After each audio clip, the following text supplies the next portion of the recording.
café noir of limonade, de crêpes Suzette met chocolade. Non de pie, non de pie, non de pie.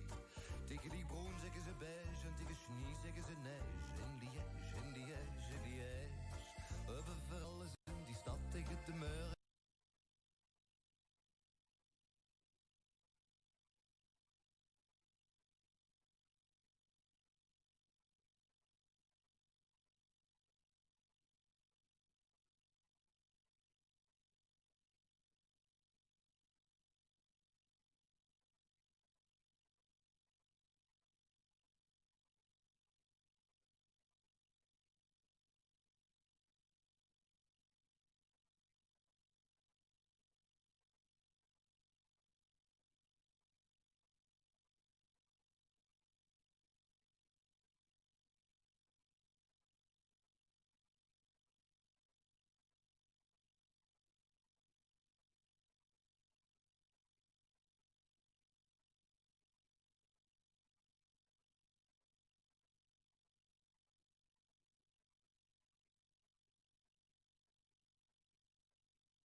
A very good morning. I'm not sure if this is going to work, but we're going to go with it. We're just going to bring you news that we are here in Buccleuch. I think you've got the screen that we've got.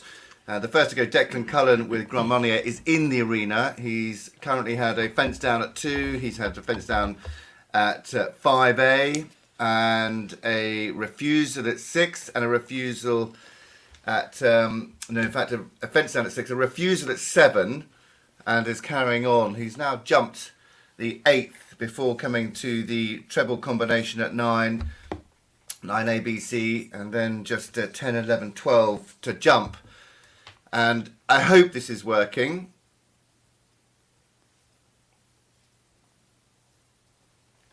Apparently, we're just going to go off air very shortly. I just need to get this sorted out.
Fraai applaus mag u geven aan de Guirec de Camp uit Frankrijk. En Caramel d'Argy op 9 de Rabobank hindernis de springfout. Tijd 88-87. Dat betekent 2 tijdstrafpunten, 4 voor de balk. Eindscore 70,2. Well, forward jumping, 2 time for Guirec Lacoste and Caramel d'Argy, so they complete on a 3-phase score of 77.2.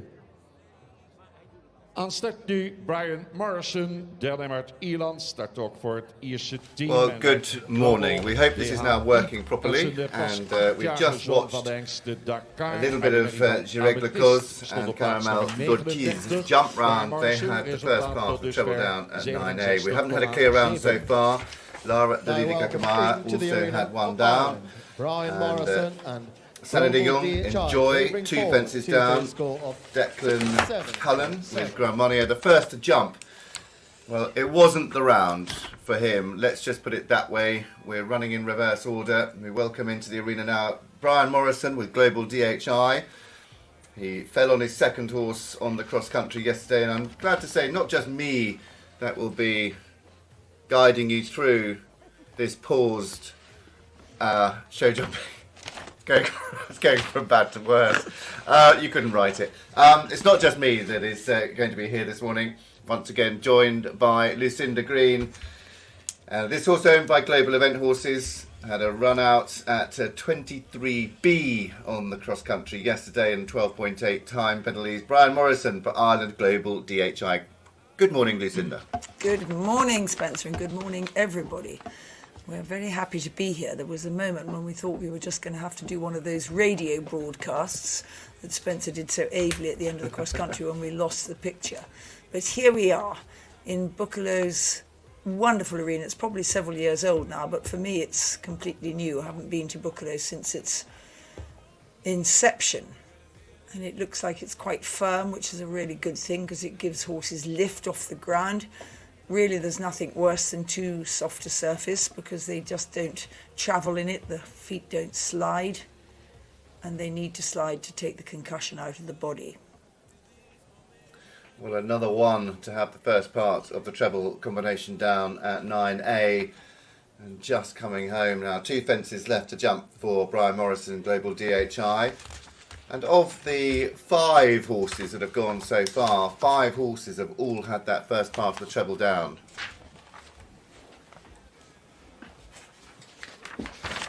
Well done. Goed resultaat van Brian Morrison uit Ierland en Global. 8 strafpunten, 2 springfouten. Tijd was 86.07, levert 1,2 op en de eindscore 6. So it is a total of 2 fences down for Brian Morrison Global DHI. And that will take his score now in this 4-star long onto a score of 75.7, 8 jumping, 1.2 time as well, 0.4 for every second over the time allowed of 84 seconds. And we welcome our next combination into the arena. This is Susie Berry from one Irish rider to another, part of the Windrush Training Academy, run by Pippa Funnell. And Susie brings forward her own and Helen Getton's Ringwood LB. And they start on a 2-phase score of 67.5. Just had that one run out on the cross country at fence 18. That was a second of the corners up at the corner combination on the cross country. And she starts with this 12-year-old by Rocco. The Master Imp lines in this horse. And they start on 67.5.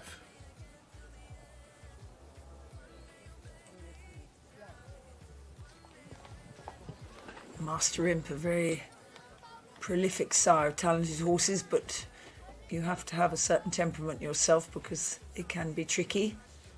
But so often good horses are that little bit tricky.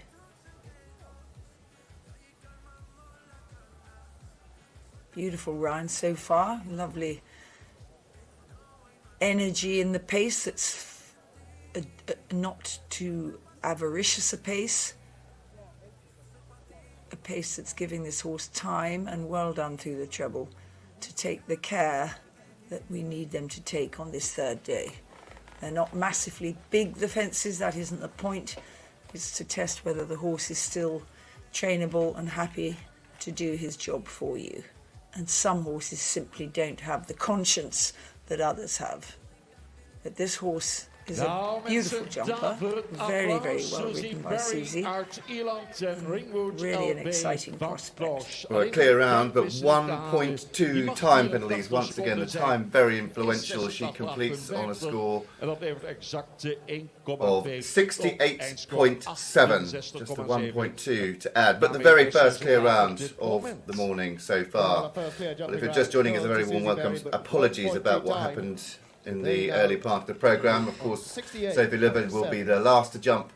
J'adore moi, 24.4, just 0.5 ahead of William Fox Pitt and Grafenacht, the lovely 9-year-old mare, in second on 24.9. We now welcome next to go. This is now, it looked like, Now welcome in for Germany, Ingrid Klimka. Ingrid with the Quistro Sienna Just Do It. And she starts on a two-phase score of 62.4.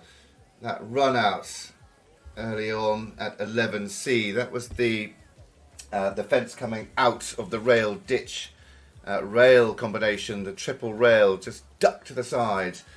Sienna Just Do It. And Ingrid with her own 9-year-old mare, bred by Anke Just. This is by Semper, and Madame Sire, well tracked.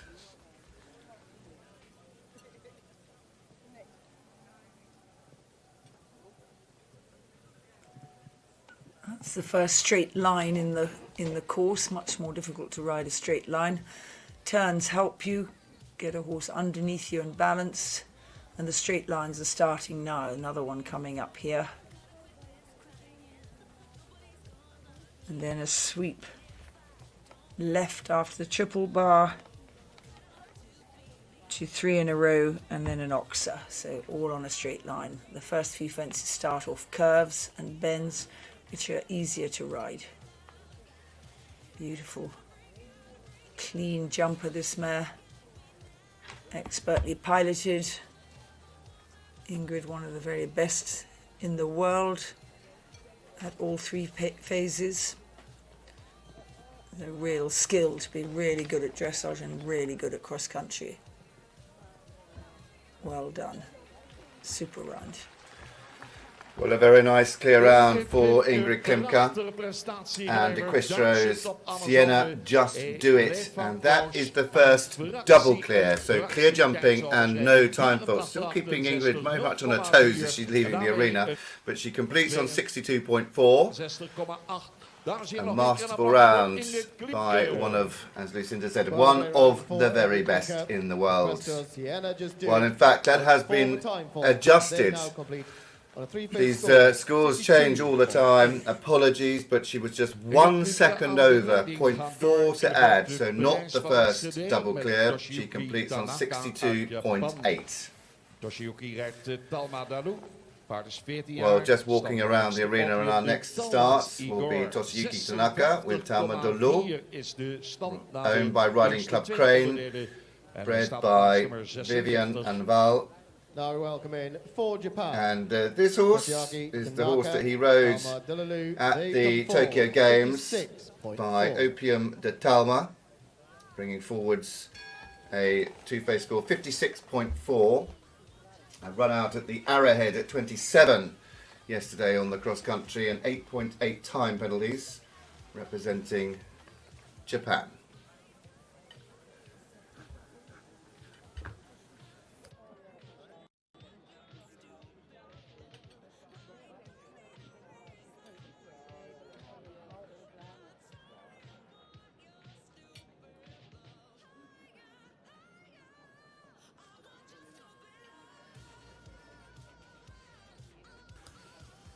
Well, jumping really nicely so far, but that fence does go So 4 penalties to add so far, and the second fence as well. So carrying 8 jumping penalties.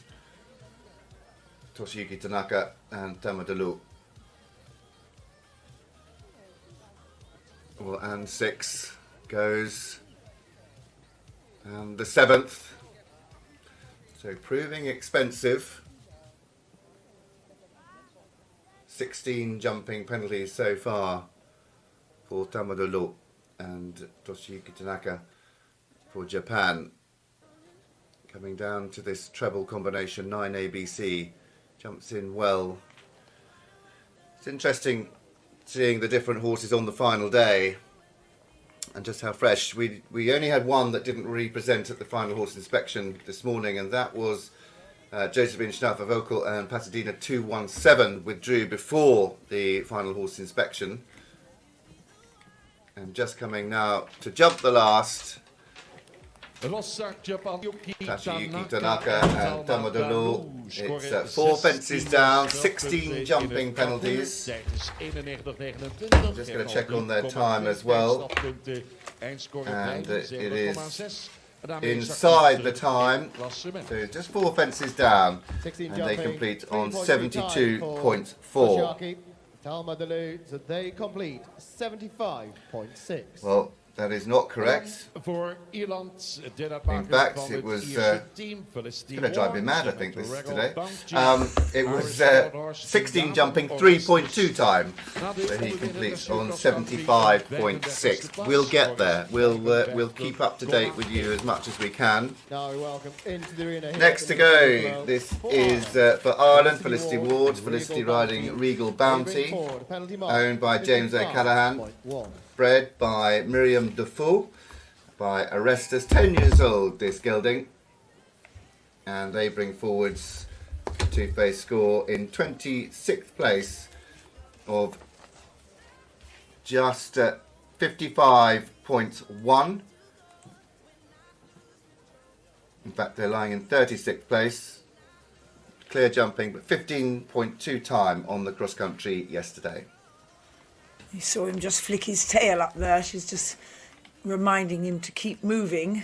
Time faults are very easily come by at the moment. Only just 1 second or 2, but you can't let that happen if you want the 0-0 on time. Not giving the fences a great deal of room,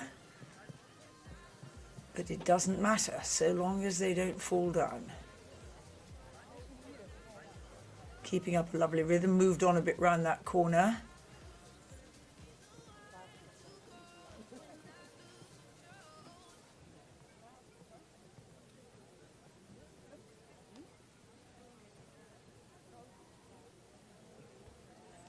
Nice, they face up to the treble.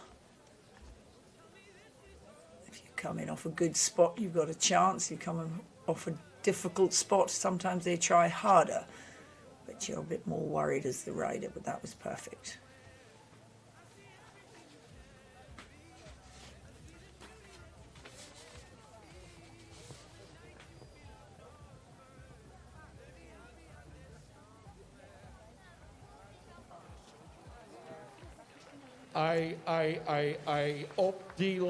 Just the last fence down then for Felicity Ward and Regal Bounty. We still are waiting for our first clear round in the show jumping.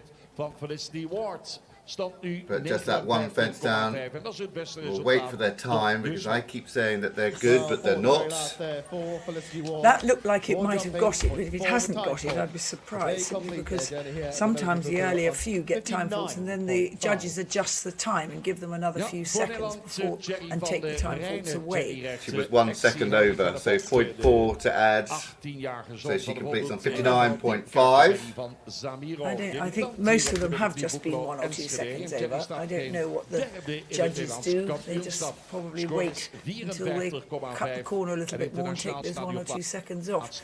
It's not all in the speed you go, a little bit like cross country. It's also the economy of line. But you want to present your horse very square to show jumps, no slicing in at the angle. until you get to the jump off in Tokyo Olympic Games. I've never seen anything like the angles they galloped into those jumps at and jump offs. But when you're trying to get a clear round and there isn't a competition and there won't be a jump off, you do want to present your horses square, and then they've got 4 legs underneath them and they should jump better. This is an interesting combination now, because having been eliminated yesterday for missing a fence out, then just getting 20 penalties for going back, was actually given clear because he galloped straight past the arrowhead on the cross country yesterday, out of control, came back, jumped it, and he was given clear. So that is great for Thierry Van Rijn and ACSI Harry Belafonte. They started on 54.5. This is a super horse, just having that fence down though there, as I say, super horse. 18 years old, this horse. No. And what a career he's had. And he looks happy, he looks bouncy. He doesn't look stiff and old like I'm sure I'd feel if I was his age. Just isn't that full of conscience, just tickles them occasionally, and they don't stand for that. They're on fairly flat cups and they're not very heavy poles. Well out over the triple without speeding up at all. He's trying to catch a few time faults here. Again, it's hard to tell. Ooh, very straight up and down in the air, but didn't get his legs in the way. Well done. Had that down though. Did he? Yeah. Missed that. Late pole. So carrying 16 jumping penalties coming home. 2 to go. This is a very unimpressive upright. A lot of horses will ignore that a little bit. And then this very square oxen. Absolutely sad that, because he looked like he was rising up to jump it so well and then just let one foot tap it. Well, the 20 jumping was taken away from the cross country yesterday, but 20 is added today for the 5 fences down for Harry Belafonte and Thierry Van Rijn. Great horse, he's 18 years old. He's taken Alice Neighbour-Losman round 5 stars, badminton, Burleys. Some brilliant performances, and now teaching this young man the ways of the world, and that's what it's all about, really, giving this young man a lot of experience. Well, next to jump, representing Sweden, this is now Christopher Forsberg. Christopher riding Con Classic 2, owned by Mike Clean, by Concours Complete. That's how we used to say our CCIs and CICs, Concours Complete International, of course, the rankings of the International Horse Trials. Con Classic 2, 8 years old, clear jumping on the cross country yesterday, 21.2 time penalties added to their dressage score, 32.4, they bring forwards 53.6.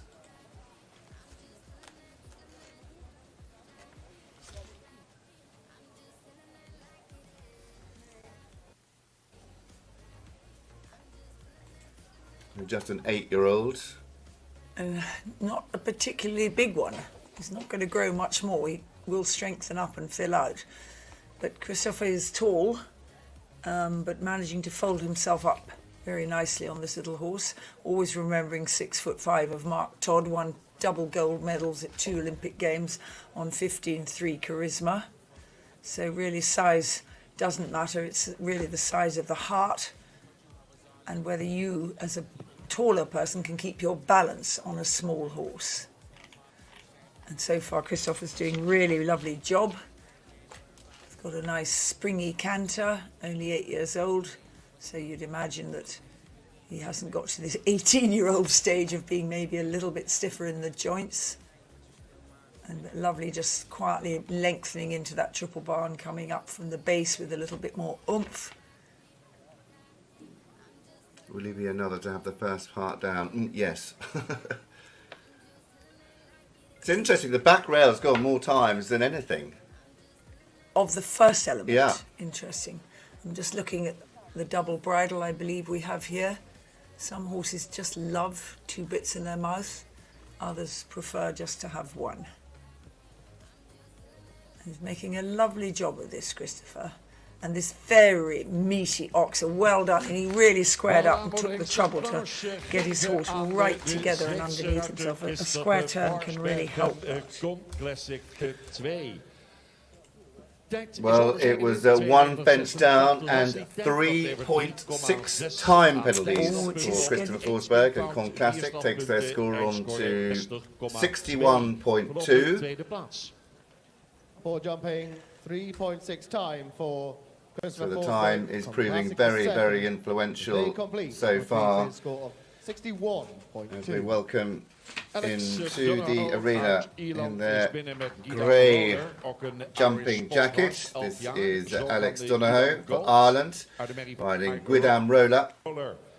Na de Guidam eerste Roller, tweede 11 years old plaats by nummer Guidam 32, Gold, score is the 52,9. Damsar High Roller, bred by Next Gerard up Callan for Ireland, and owned by Alex Alex Donohoe, herself. Guidam 15.2 Roller, time faults on the penalty cross country, added to their 52. dressage of 37.7, and they bring forwards 52.9, lying in 33rd place. Lager de eindscore, hoe hoger de rangschikking is in het nice big horse klassement. U this. begrijpt dat. Beste And resultaat Ireland nu op in van the de team Bristol situation lying in 5th place on 92.9, but it could all change as we go through the afternoon. We break after some 14, 15 riders and come back again at 1:15 with the top 25%. Tim Lips and Lady Chint van Morenz lead the Dutch Championship on 39.3. Meryl Blom, cross-border Radar Love, in second on 43.8. Not only one fence, in fact, separating the top two in the Dutch Championship. Great Britain lead the team. Already there we see Alex having that fence down at 4. Those wavy lines, different shapes mean different things to different horses, and some of them find certain shapes. Maybe the plank's gone there. Maybe with the wavy line. This was a horse that I felt could have, here we go in my teacher's mode, had quite a short martingale on yesterday. And horses love to carry their heads high in order to be able to see the fence. And if there's always a pull from the martingale, I just wonder if they can get their head just as high as they need to. They don't want to go beyond the point of vision, but you can see that martingale's coming into play really when the horse, it doesn't need to, because the horse is just trying to get his head up. And I just noticed it yesterday, but I've had horses that I've ridden with the martingale so short it's bent the rein down, and they've absolutely loved it and felt the security of it. They were actually 2 thoroughbreds.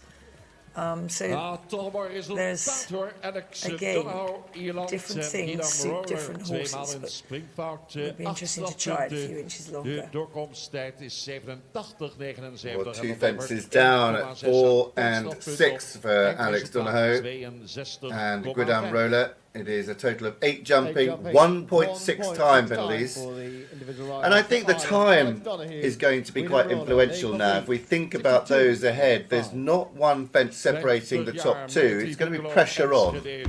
Yeah, it's going to be exciting, and this is the way that the sport has gone.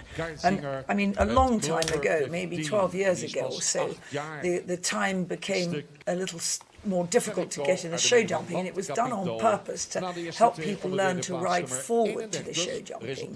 Having just come off cross country, when they rode very forwards, they then ended up almost riding backwards. They were so worried about having fences down, and the idea was to get horses to move on. And it's always in the back of your mind when you train, and if you train in a small area, quite often we have a 60 by 20 arena to train in. It's very difficult to get a horse into a 400 metre a minute pace, 375 it is here, in a smaller area. And here, because each fence will be connected to the other by a certain number of strides, if they are connected, they're not all, because some of them are far enough away, if they are connected, you don't want to destroy that stride pattern, but you've got to get a wiggle on around the turns, and that can unsettle some horses, and others it actually creates a better jump.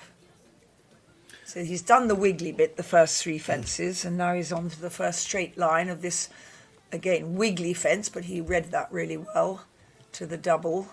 And then as he lands over this double, he could scoot round here, and most of them are, because you've then got to turn back to number 6 and a straight line to 7. So again, riding a straight line isn't as easy, very lovely jump, as riding off a turn. We were talking when we came off air yesterday just how much he impressed us on the cross country yesterday, the Hungarian Václav Kajdinger, and this horse, Clover 15. We were trying to think if this had Clover lines in it, but doesn't. Clover Hill lines, yes. Yeah. But I like this combination a lot, and I love the way he's riding this horse. And I think the horse has got a real skill. I don't know whether that came down or not, but Nope. I think on the whole he's got a conscience, which is a wonderful thing to have. He's just a lovely type of horse. Disappointed we can't claim him from Ireland, but he is Holsteiner, I think you described. Yeah. And now having to really get him. And that was one of those maddening moments when there is no stride, nothing's come up. You can't gallop at it, you know you'll have it down, so you have to take a pull. And you just wish you'd done it earlier. You wish you'd done it when you landed, you got the horse together, so you came off that turn with options. He came off that turn with no options and had to just coil the spring and put him back together, and he just didn't quite make that full height, very square oxer. Very unlucky for the final fence. How sad, because that was a lovely run. How was the time, Spencer? 4 jumping, 3.2 Well, it's times. 4 So they jumping complete at the very last 59.5. fence, and 3.2 time faults as Yeah. well to add. The time is really, really tough. We've not had anybody on a clear round so far. Ingrid Klimka, I think the closest to that, with just 1 second over with Equistro's Siena Just Do It, but still no clear rounds as we go now to the Italian rider. This is Evelina Bertoli with Figi de Melez. And the 10-year-old mare owned by Evelina herself. This is by Aga Khan, the dam sire Bayard Del. Clear jumping, 18.4 time faults added to her dressage of 31.6. She lies in 30th place, representing Italy. So the word will have got back into the collecting ring now, because everybody watches avidly as this horse folds himself over the first fence. Lucky there. The word will have got back that we've got to get a move on. As soon as you get a move on, then you can invite flatter jumps, and this horse is jumping quite flat and he's not really getting much of a move on either. So it just may not be his strongest phase, although he may be one of those horses just creeps over everything by a millimetre. So long as they do that, you don't care what it looks like. But he's certainly not giving them air.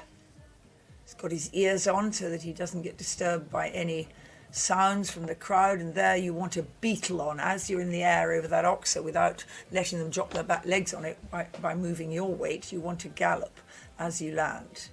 But of course that may unsettle some horses, and that may make them go straight through the show jump that's coming. But we've got to find a way round this course that enables us to stay on 375 metres a minute. We've got 84 seconds to do 12 jumps, 15 jumping efforts. Actually opening up a bit now, doing well.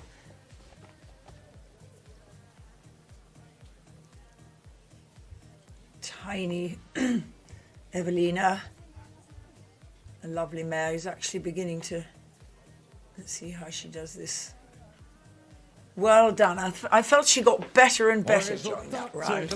She was a little bit sort of maybe starstruck when she started. She just didn't really have her mind on getting her legs out the way. But on the whole, she did. How's her score looking? Yeah, so 2 fences down and also time faults to add as well. We're just getting those calculated up here. Well, 8 jumping, 4 And times. 4 time penalties, so a total of 12. 8 jumping, 4 time for Evelina Bertoli and Figi de Melez. We go down to the final 4 before the break. There will be a break. We come back at 1:15 with the top 25. And the next into the arena is a man that is very used to pressure. Regular here at Buccolo, celebrating 50 years, the 50th anniversary of the Buccolo International. First started back in 1971. Lucinda, yourself won here twice in 75 and 86 with Wide Awake and Shanna. Those were the days. We certainly didn't have these lovely arenas to deal with. And it rained so often at Buccolo. The fog would be down, it would be damp. This is the most beautiful weekend. Anybody that reckons we're moving into global warming, here is a very good example, because Buccolo never used to have this beautiful sun. Well, never, I say, rarely. Andreas Dabowski riding Brennus is our next into the arena. Brennus, very good dressage of 30.3, added just 19.2 time on the cross country yesterday. Owned by Susanna Dabowski and bred by Gormy Miroslav, Polish horse. This 10 years old by Moravia. And much to his daughter Lena's delight, who got inside the time and is lying well up the leaderboard. Her dad, Andreas, had those few time faults, but he's probably got a different agenda with this horse. He probably just wants to see it experience the cross country without having too much pressure on it, on him. Keeping going really well here. Whether this is covering enough ground to pip the time, I can't be sure. But keeping his legs out the way, jumping well, and just using all his experience. The first part of the treble did go. It did it? Yeah. How do you see? Oh, you don't see it either, do you? See it on No, your I saw board? it. It was just a late pull right in the corner of the screen. Oh, I thought you were There, it's looking on on the your floor there, score look. sheet. Yeah, no, you're dead right. That rail again. Oh, and managed to get well into the area of the last. Just given a few a hiccup. Well, it's one fence down and a few time penalties to add again for Andreas Dabowski. We have not had a clear round yet. So it's 4 jumping. Just waiting for those time faults to be calculated. He was over the time allowed of 84 seconds. I'm quite surprised they haven't changed the time. No, I think it's wonderful that they haven't. And what I think will happen, we have an hour's break between, after we've had 4 more, then we have a lunch break. And I think the riders will fly into that arena and work out how they can economise their lines. I think you'll see after lunch that there's less time faults. Here speaks the one who probably hasn't got it right at all. Next to jump for Next to jump for Italy is Giulio Guglielmi with Ulan de Erpin, and they start in 28th place on 48.9. Good dressage for these two, representing Italy. 36.1 and then 12.8 on the cross country yesterday. Clear round though, and that's what mattered. And he gave this horse a really, really good ride. 13-year-old gelding by Dauphin de Savina. And this horse is owned by Nika Atolico Guglielmi, Giorgio Guglielmi, and Grazioli della Rovere. Coming forwards in 28th place on 48.9.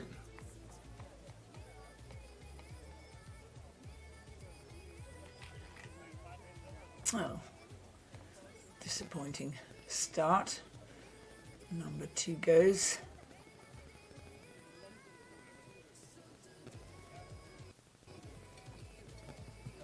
Now shift on a bit.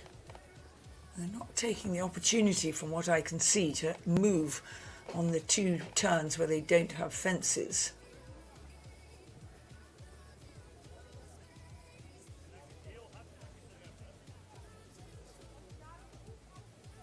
But a lovely bounding canter down to the triple. Arrived lovely at the bottom. You don't really want to speed up along here much because you know what you've got in front of you. A treble combination that's had the first element go, but this time it stayed up.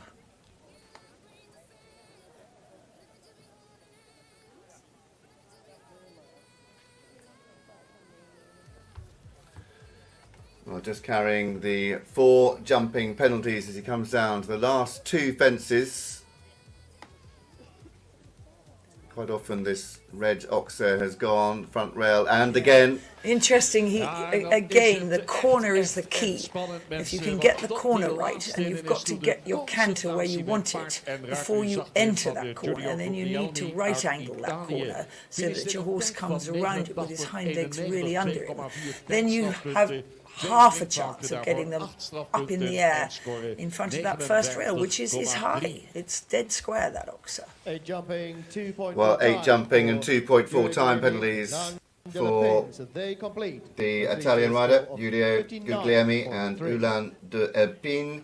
And they complete on a score of 59. I'm just trying to add that up in my head. I'm not a mathematician by any rate. 59.3. Well, down to the last two to jump in this first session, and it's Martin Boone representing Belgium with Gravin van Cantos starting on 46.5 in 27th place.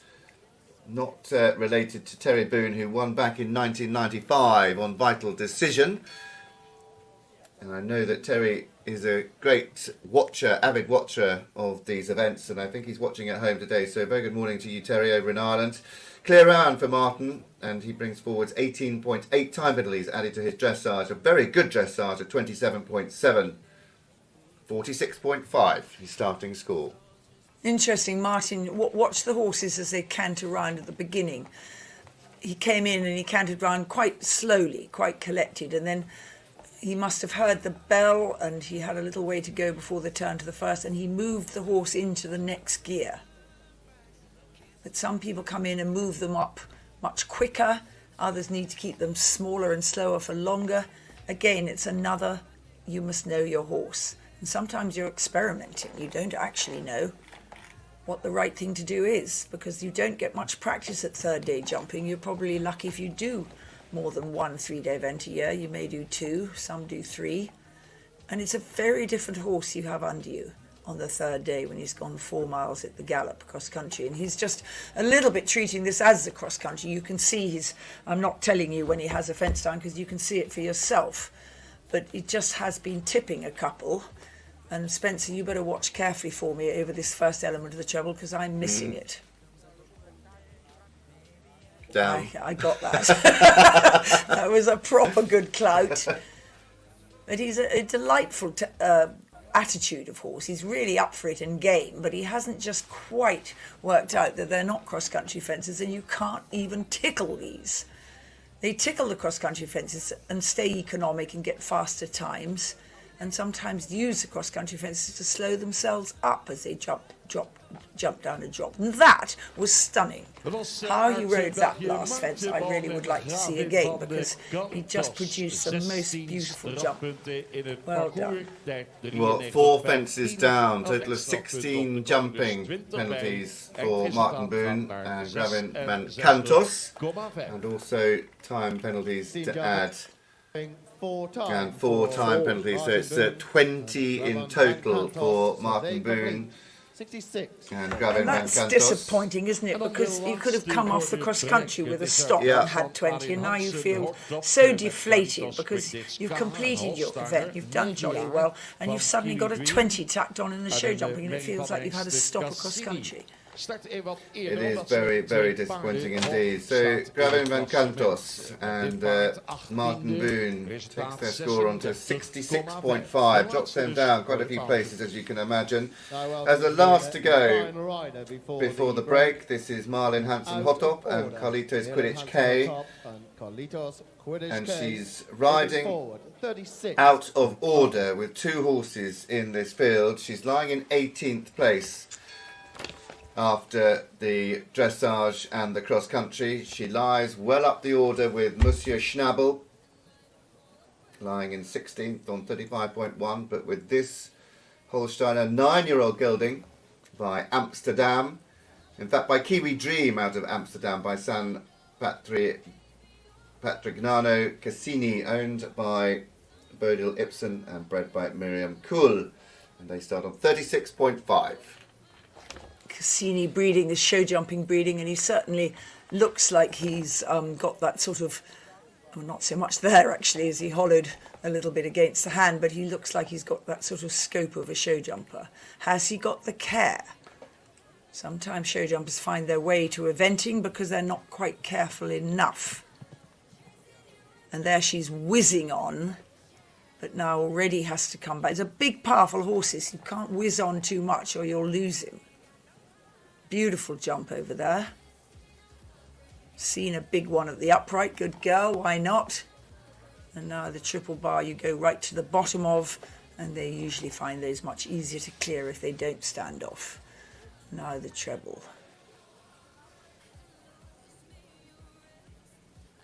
Nicely clean over that. Little bit of a fight because he's got a big stride and it was quite a struggle to get the second stride in there. She's doing a magnificent job on him because he is naturally effusive and powerful in a sort of bounding way. And he could easily get too long. Let's see how she does this turn to the last. Looks a good turn. And he was very careful there. He was a proper show jumper there. Well done. Gave it a rub, but it stayed in the cups. So it's a clear round for Marlon Hansen-Hotop and Carlito's Quidditch K in a time of 87.91. So she will pick up a couple of time faults as well, but it was a clear jumping. And that will give her confidence coming through on her second horse as well, showing that it can be done. But the time is going to be what is going to be the killer this afternoon when we come back at 1:15 in about an hour's time. So make sure you join us with that. We'll give you a quick rundown of the current leaderboard in this 4-star long so far. With a total of 4.8 time on the cross country yesterday. And Er komt een correctie binnen op de tijd. De juiste tijd moet zijn. So we really look forward to seeing you at 2:15. what are you trying to say? You said 1:15. 1:15 it is. 1:15. Here. Yes. 1:15 here, 2:15 CEST. 1:15 I'm being a bit time. international here. Probably I'm just being European. Probably I should be. So 1:15 1:15 we'll be back here just under an hour on UK time. 2:15 CEST, and it was a total of 1.6 time penalties for Carlito's Quidditch and Marlon Hansen-Hotop. But she does take the lead for now, ahead of in second place, Andres Debowski and Brennes on 55.9, and in third, Julio Guglielmi and Unan de Elpine on 59.3. Of course, the top 25 are still to come, and out in front, J'adore moi, Sophie Löber, the former working pupil of Ingrid Klimke, out in front on 24.4. William Foxpitt and the 9-year-old mare, Grappenact, in second for Great Britain, 24.9, just 0.5 behind. That means that J'adore moi can only afford 1 second over the optimum time to take the title, but it's going to be very, very close because snapping at the heels, and only one fence separates the top 6 in this 4-star long competition. 50th anniversary, we're well into it. Make sure you join us back at 1:15 for the concluding part of the finale, the show jumping phase here at Boekelo. We'll see you a bit later. That was quick. Could you hear? You had Arena, so that's better then. That's good. Yeah, that was better then.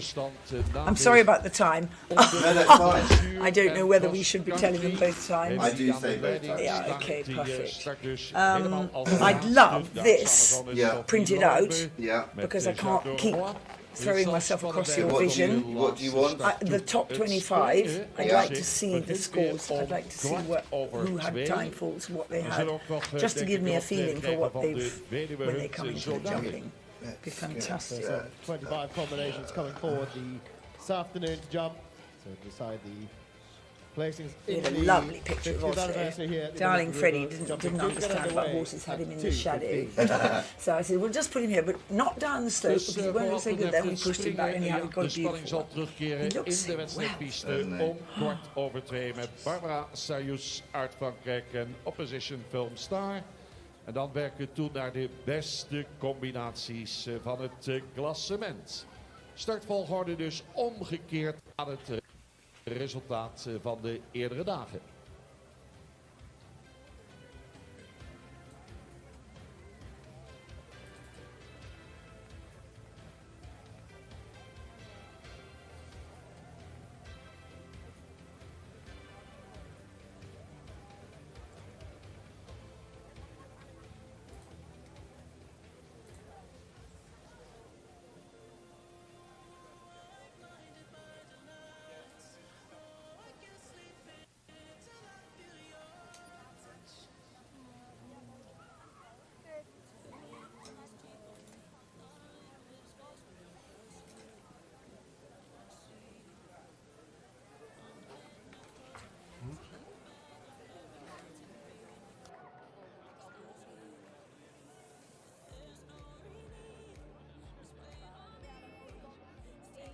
zien de sonneurs al binnenkomen. Zo na de klok natuurlijk weer een prachtig optreden van de nieuwe Hunt. We gaan een echte wedstrijd houden met de honden. Echte chase hier in het parcours. Hoor de sonneurs al heel even. Het wordt weer een stijlvol gebeuren op deze slotdag 50 jaar met het Tribucolo Enschede.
Ja, de hele baan die wordt uitgezet hier, dames en heren. Het wordt een spectaculair onderdeel.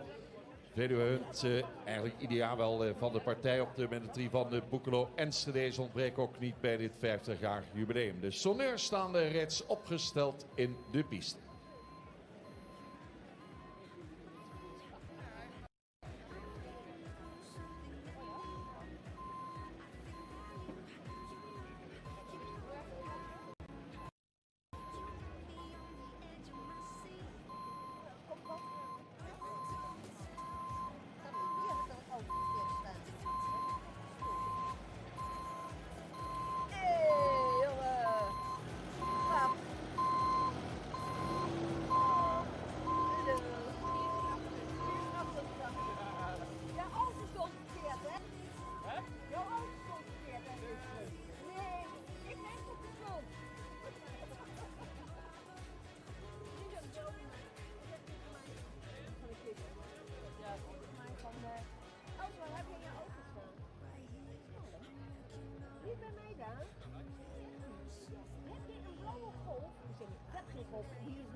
Ja.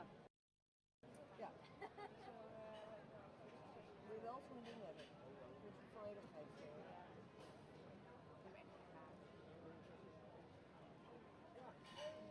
Wie deed dat toch bij ons? Ja. Weet ze toch, ze is wel weg toen, maar wie deed dat ook? Dat weet ik wel. Mieke. Mieke. Mieke. Die deed het ook. Mieke. Ja, die was toen inderdaad ook geïnspireerd volgens mij door wat ze... Ja, Simon. Ja.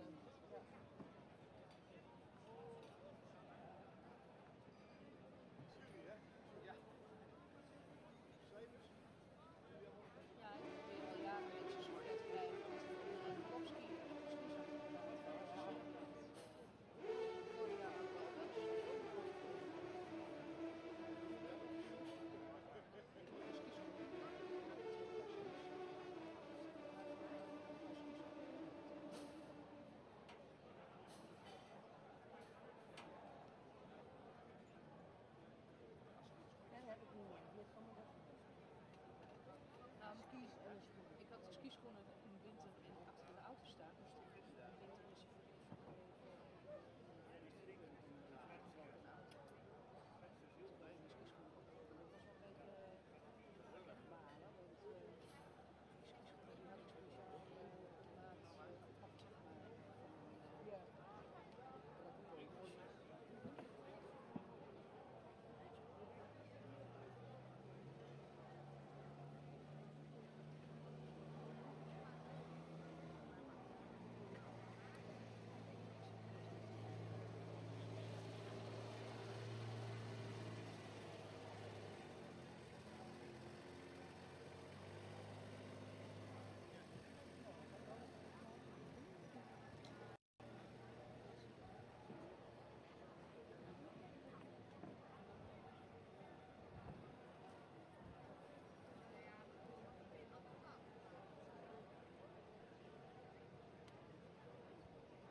En dames en heren, u ziet het, we zijn ons aan het opmaken voor een hele mooie show. De show die om 2:10 gepland staat. Dus over een kleine 5 minuten zullen we daarmee starten.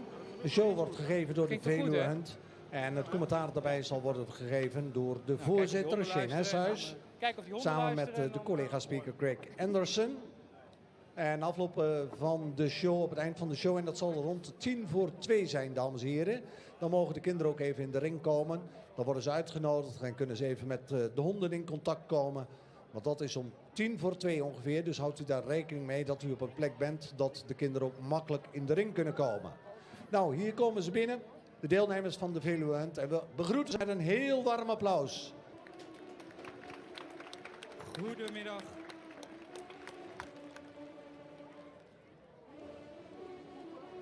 Ja, dat belooft toch een spectaculaire show te worden hier van de Veluwe Hunt. Een heel traject uitgezet. Goedemiddag. Dames en heren, jongens en meisjes. Welkom in Boekelo. Hier wordt gepresenteerd de meute van de Veluwe Hunt, Bitchpack, English en Welsh Foxhounds. De gladharen zijn English Foxhounds en de ruwharigen zijn Welsh Foxhounds. Ik heb mijn Engelse partner hier, Ian. He's going to tell you a little bit in English about what we're going to do, wat we hier vandaag gaan doen. Wij gaan geen typische show met paarden en honden doen. Wij gaan een hounds chase doen. Nou, wat is een hounds chase? Durende de coronaperiode konden wij niet jagen. Dat jagen is niet het echte jagen achter een beest aan. Dat is het jagen achter een geurspoor, een slip. Maar dat ging dus niet vanwege corona. Maar die beesten moesten wel geëxercised worden. Die moesten bewegen. De jachtpassie moest erin blijven zitten. En toen zijn wij uitgedaagd door de Corn Hunt. De Corn Hunt is een van de oudste jachtverenigingen in Engeland. En die heeft ons uitgedaagd voor een race. Nou, de race was iets langer dan dit parcours. Daar hebben heel veel Engelse verenigingen aan meegedaan. En Nederlandse en Duitse verenigingen. En ik ben heel trots om te zeggen dat de Veluwe Hunt als derde gefinished is. Maybe you can tell a little bit in English about the hounds chase, the Corn Hunt that challenged us, and the Veluwe Hunt that took up the gauntlet. So we do welcome into the Veluwe Hunt.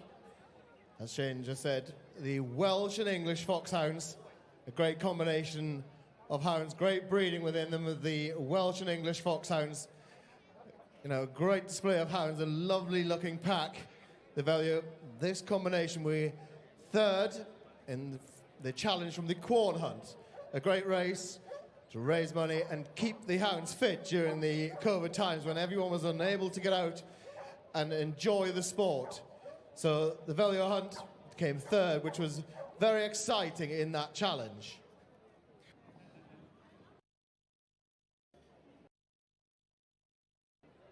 Yeah. So yeah, that was definitely the case. So de hounds chase, dames en heren, het is wat korter. Het is een parcours waarbij de honden, we hebben geen slip gelegd, dus geen geurspoor, want er wordt zometeen weer gesprongen natuurlijk. En we willen zorgen dat de paarden dan niet afgeleid raken. Dus zometeen gaat onze master huntsman, dat is Quirijn Kalkman, die nou de ring inrijdt. Die heeft een hoorn, dat noemen wij de pekhoorn. Op het moment dat hij blazen, er zijn heel veel verschillende commando's. Hij kan op die pekhoorn de honden echt sturen. Zal hij gaan blazen en op het moment dat hij blaast, zullen jullie de honden op volle snelheid over het parcours zien gaan en daar eindigen. Wanneer ze in de ring zijn, dames en heren, dan mogen de kinderen het hek overkomen en knuffelen met de honden. Het zijn vreselijk lieve honden. Gaat ook heel goed met andere honden, dus alle kinderen, jullie zijn welkom om zo meteen te komen knuffelen met onze meute. So the hound chase is about to get underway. A good course starting at the top end of the arena. And the huntsman of the Veluwe Hunt goes to the bottom end of the arena to blow the horn, to encourage the hounds the quickest down through the obstacle course set of shavings, bells and a gate in the middle. So it'll be a fast and furious run race.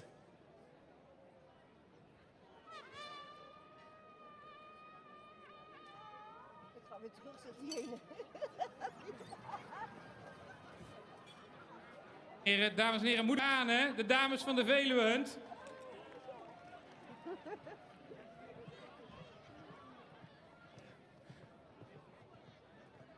Het is dringen voor de dames.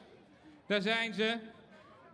Het zijn allemaal dames. Het is een volledige bitchpack noemen we wat. Allemaal teefjes. Er zijn er een aantal die het hek niet over willen. En een paar die teruggaan.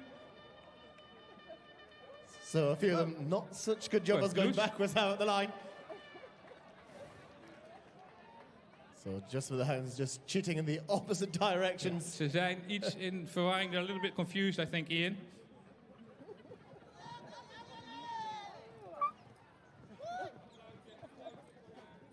Applausje voor de huntsman, Quirijn, die honden aan jullie presenteert. Well, there you are, ladies and gentlemen. No finer sight than the hounds going across the country. All in unison behind the huntsman of the Veluwe Hunt. Ja, dames en heren, we hebben ook 6 nieuwe hondjes erbij zitten. Dat zijn puppies. Die zijn vorig jaar geboren. Die hebben 6 maanden in huis gezeten bij leden van de vereniging om te socialiseren. En zijn dit jaar, dat noemen wij new entries, die zijn dit jaar bij de pack gekomen. En ze lopen nu bij ons. Strawberry, Strategy en Stranger. Fantastische hondjes. En we hebben van onze zustervereniging in Engeland, de Tedworth Hunt, 3 weken geleden ook 3 teven opgehaald. Quirijn, wil jij nog iets vertellen over de verbinding met de Engelse jachtverenigingen die we hebben en de 3 honden die je hebt opgehaald? En over hoe onze nieuwe entries, de new entries het doen.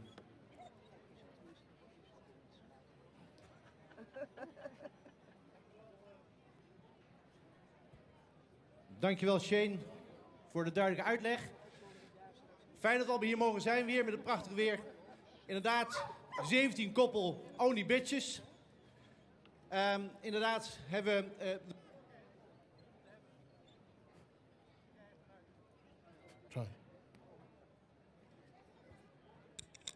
om de honden te krijgen vanuit Engeland. Zo hebben we dus meuters een mixpack in Engeland. Maar wij hebben onze voorkeur voor only bitches. En we hebben de honden gehaald. We zijn dus bij de Tedworth Hunt, bij Mr. Knowledge. Maar ook bij de Wilton Hunt. Er zijn diverse meuters in Engeland die op dezelfde wijze jagen als wij in Nederland. De drag hunting. Het is eigenlijk wat te warm. Je hebt net gezien, te warm weer voor deze honden om echt full cry te gaan. Zoals jullie allemaal zelf het warm hebben, hebben de honden het ook erg moeilijk. Goed, ik nodig de kinderen uit om in het veld te komen. Dus alle kinderen zijn welkom om met de honden even te knuffelen. Of gewoon te aaien. En dan gaan we daarna weer verder. Dank u wel. Dan hebben wij hier ook nog heren staan met Franse jachthorens. Want vroeger als je ging jagen had je geen mobieltje bij je. En dan moest je communiceren met elkaar. En dat deden ze met in dit geval de Franse horen. En zoals jullie wel kunnen horen, dragen die vreselijk ver. Dus ik wil de heren sonneurs vragen om een mooie fanfare voor de mensen hier in Boekelo te spelen. En Ian, over to you. So now we welcome into the arena any children and indeed any members of the public that would like to come in and visit and see the hounds and see how friendly they are amongst everyone. The very friendly pack, the value hounds, all fox hounds. Oh, great company.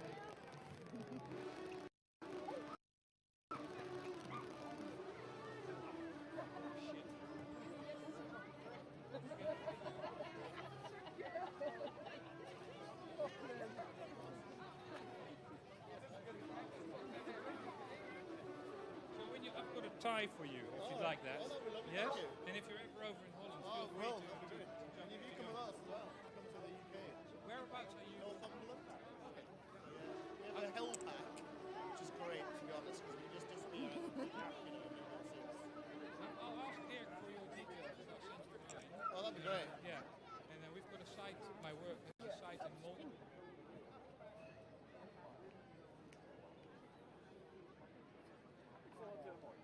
Ad, zou jij achter het paard kunnen staan?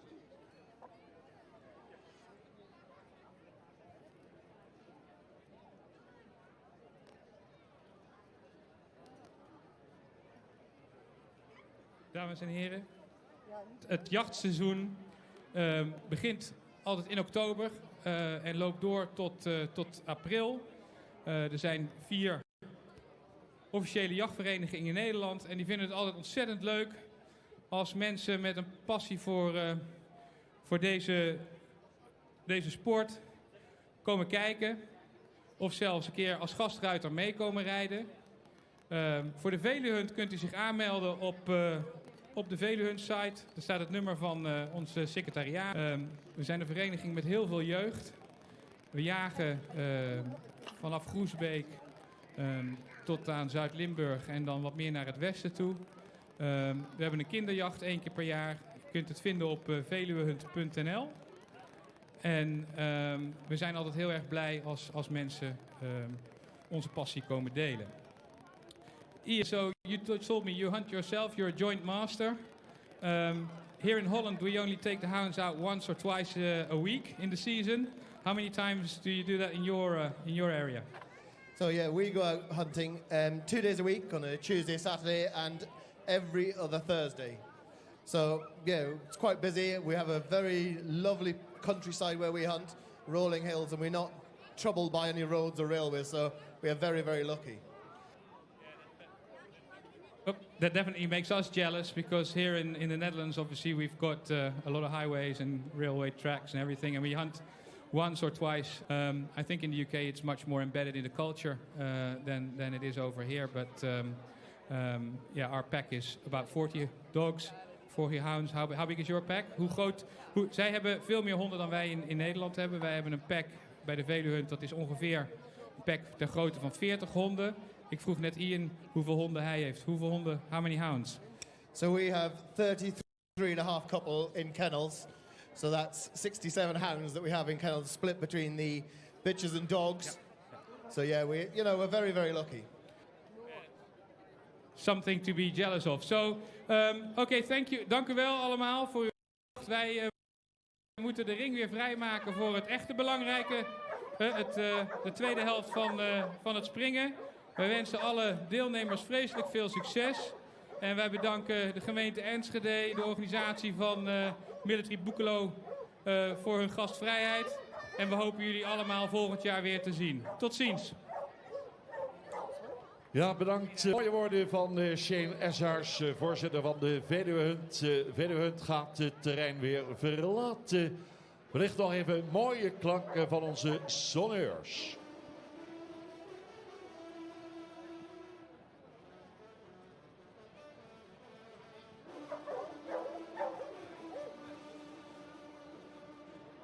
We are very lucky to have the Veluwe Hunt here, and we thank the hunt staff for parading these great hounds of the Welsh and English hounds. And we're grateful thanks to our huntsman Quirin for the parade of the Veluwe Hunt hounds.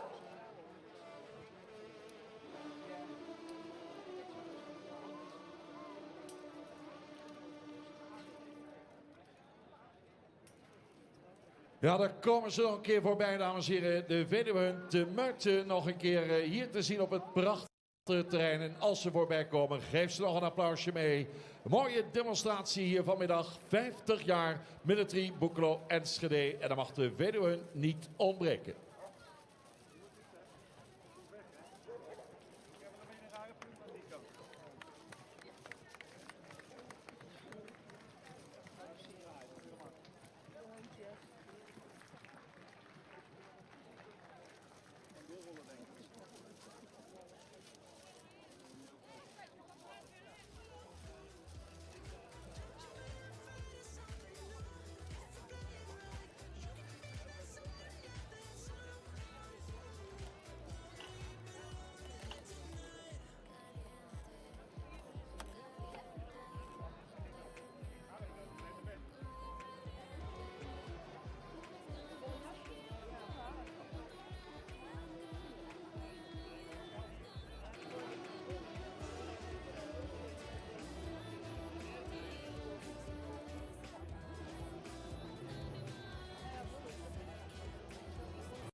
applausje van Marcel zo meteen, hè? Ja, oké. Iets groter, hè? Iets groter dan.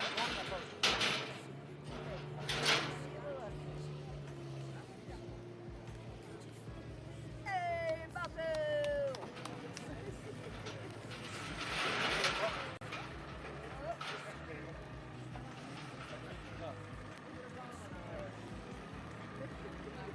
Marcel kreeg geen applaus.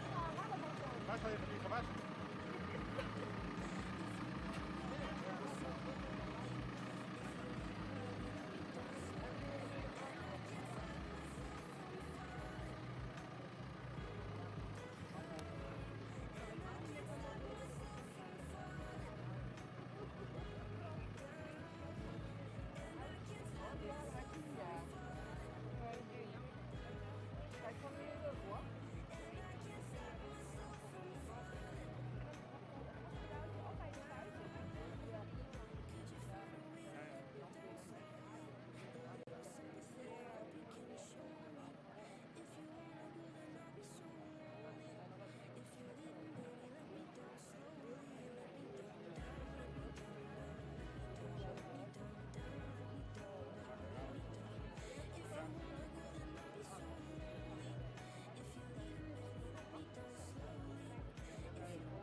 Ja, dames en heren, de achterbergbodem wordt nog even geprepareerd, gladjes gestreken voor de omknopping 50 jaar Military Boekelo Enschede, 1:15. Dan starten we weer met Barbara Assayus uit Frankrijk.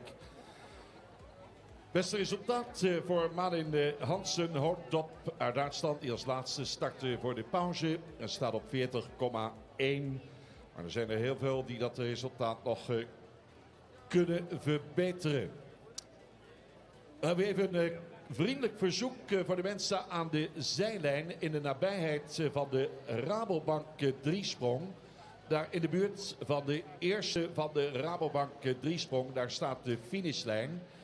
En als de kinderen daar over de boarding heen hangen, dan kunnen ze die tijdwaarneming beïnvloeden.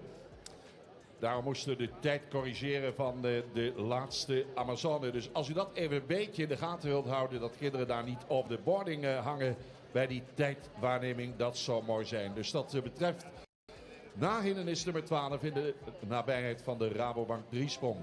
Dank u wel.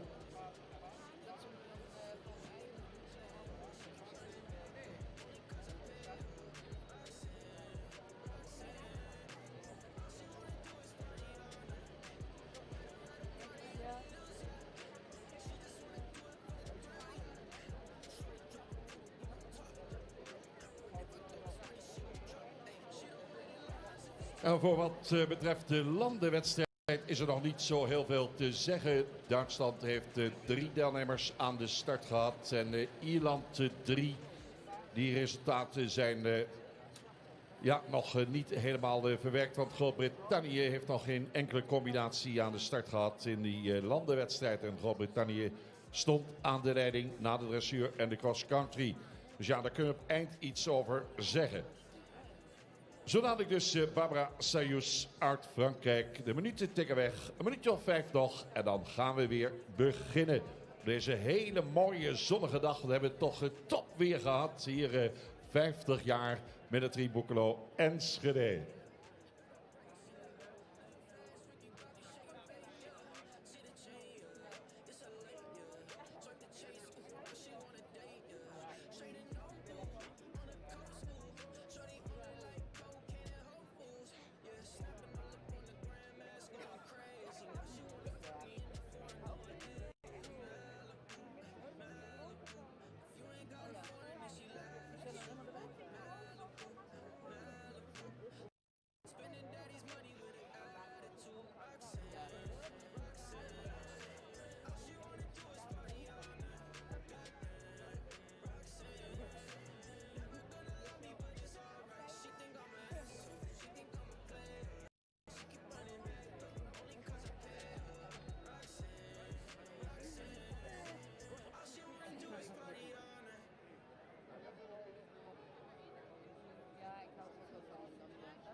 Welkom terug, 50 jaar Military Boekelo Enschede. Wat een geweldig weer. En dat konden we ook gisteren meemaken met z'n allen.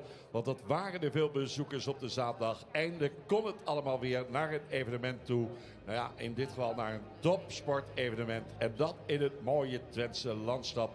Wat een geweldige dag hadden we gisteren. Wat was er veel publiek. Maar ook vandaag bent u met velen gekomen om het slot mee te maken. Het springpak maakt zo dadelijk weer van start. Gisteren was Jan Wilming mede-commentator samen met Greg Anderson. Jan die zal u straks meenemen met de prijsuitreiking. Dat is een hele procedure, al die prijsuitreiking. Dat neemt Jan Wilming voor zijn rekening. U zag de broer van Greg Anderson, Ian Anderson, net bij de Veluwe Hunt. Maar dat is zijn broer. En Greg die zit hier weer live naast mij. En die zal het commentaar mede verzorgen bij het onderdeel springen.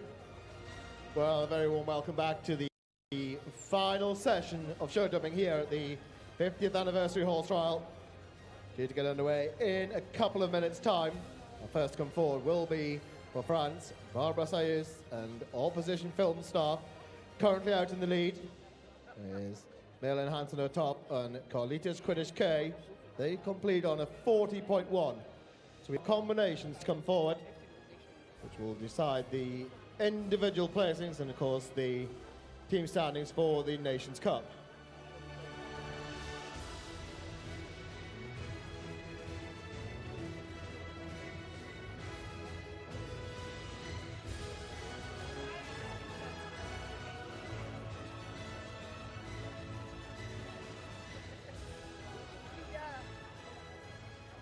Binnenrijdt Barbara Sayus uit Frankrijk met Opposition Film Star. Mary is 17 jaar, is van de Hengst Fleet Order Opposition, score 46,1. Well, welcome back to this afternoon show jumping, and we're going to start off with the first to go representing France, and a great round on the cross country yesterday for this lady, Barbara Sayus, and Opposition Film Star, 17-year-old mare by Fleetwater Opposition. And they picked up 16.8 time penalties on the cross country yesterday. Great round for them, and watching this 17-year-old just looked magnificent out on the cross-country course. No clear rounds so far yet from this morning, but we're hoping for some clear rounds this afternoon. Once again joined in the commentary position by Lucinda Green, and not a clear round there. Barbara Sayus having the second fence down. We've had a couple of clear jumping rounds, but we've had none inside the time. And I was just thinking, watching this wonderful 17-year-old, or did you say 18? 17-year-old, he is flying. Now, whether that will mean that the clock will give him a better total, I don't know, because sometimes when a horse goes fast, you end up having to spend more time slowing them down. But he does really look like he's whistling along, and this is the way he likes to do it by the look of it. Very careful.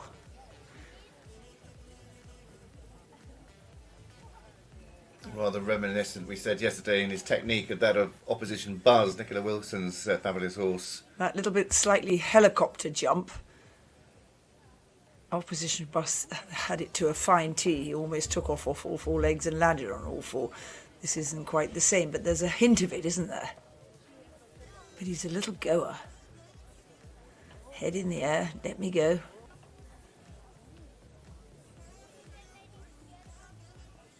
And she just runs with him and he tries for her. What a lovely run, well done. Ja, en dan was that time?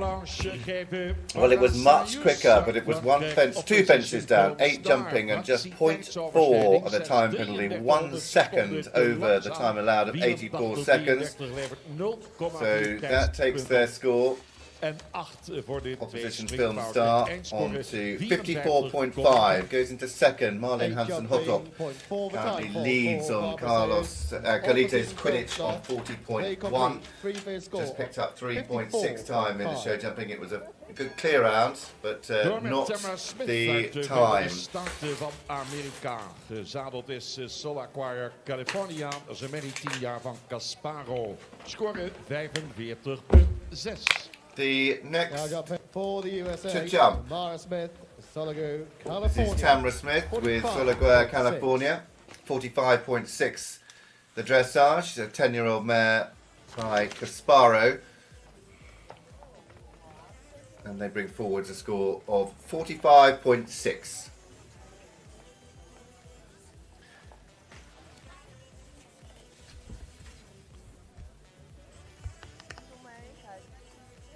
A horse that spent quite a long time during the Olympic session without his rider, being kept going by Tammy's daughter and friends because she was in Tokyo with her top horse as reserve. So both these horses stayed on the west coast of America, and they came over about 6 weeks ago to join Tamara and Arkan and Buccalo.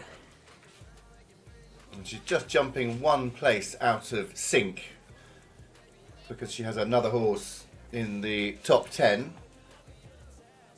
She's keeping up a wonderful rhythm and really moving him on a bit, which there's going to have to be done by everybody if they want to get inside that hard to get time. He's actually started off a little bit just not really jumping terribly well. The first couple of fences I was worried, but he's just jumped into action since then and really started to come off the ground.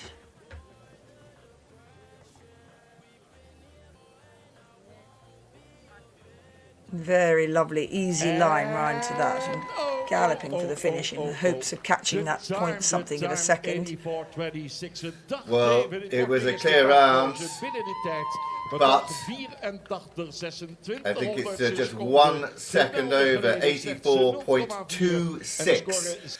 And the time allowed 84 seconds, so just over. It's 0.4 to add for Tamara Smith and Solagway, California. So close. So they complete the show jumping with that 0.4, so takes their score on to 46.1. And this is now James Rushbrook. James riding Milton Eclipse, part of the British team for the Nations Cup, who line that gold medal position.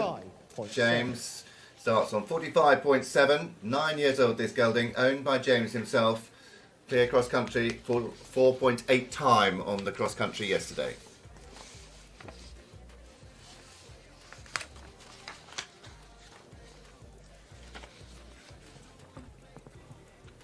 Sprang out over the final element there, having been quite economical going in. And really round this corner is the only time you can pick up a bit of time.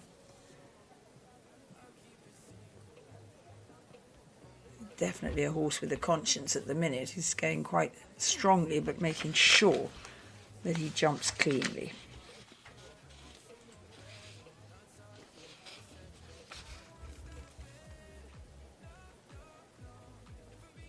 Never easy to do a treble combination.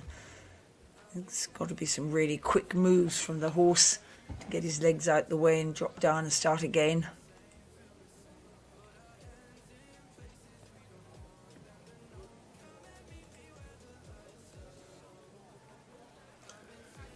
Very, very nicely ridden round. Well, it's a clear jumping. 1.2 time books for James Rushbrook and Milton Eclipse.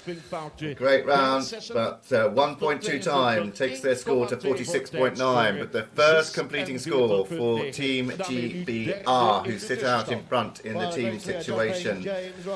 Well, next to start, this is a now ride for Merrill Blom. Merrill riding Cross-Border Radar Love, NO. Owned by Janine Stinches, bred by Stuvel Hindrick. 9.2 time on the cross country. This is an 8-year-old by Diarado, so some good jumping blood and jumping lines in this 8-year-old. 43.8. Cross-Border Radar Love and Merrill Blom for the Netherlands.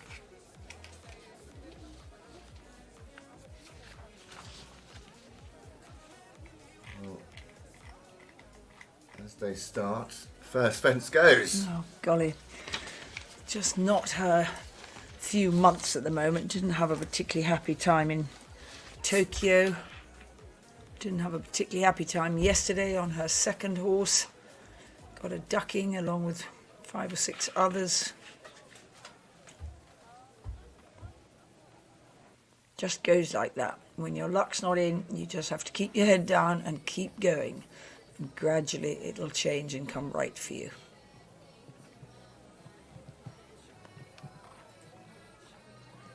Not really catching the clock here by the look of this turn.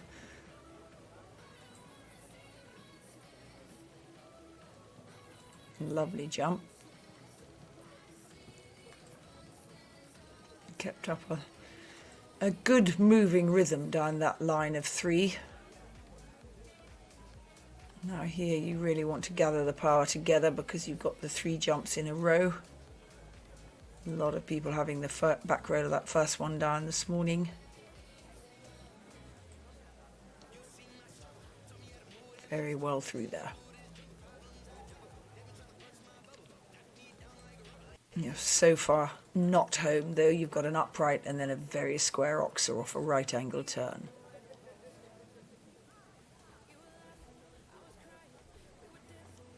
So a good stride into there, and he kept careful, so excellent. Yeah, but 6 seconds over the time allowed for Merrill Blanc, and cross-border red I love NOP 7.2 in total. That one fence down, just the first fence hitting the floor, and she completes on 51.0. They complete. Well, as she leaves the arena, we go now to the Belgian team rider, Seppo Verlaine, with Howard de la Cour Z by Clarion Dancer, 13-year-old gelding, owned by Steve Verlaine, and bred by Damien von Hollebeck. They had a brilliant clear, but 2.4 time on the cross-country. Well, history will be made here today, that's for sure. Laura Collett, the last winner with London 52 back in 2019. A number of riders have won this title twice. Sophie Libber has not won this title. She could be the first to do that in 2021 in the 50th anniversary. William Fox-Pitt, though, vying for his 3rd title. He's won twice before, 2003, 2005. And no rider has ever won Buccolo 3 times.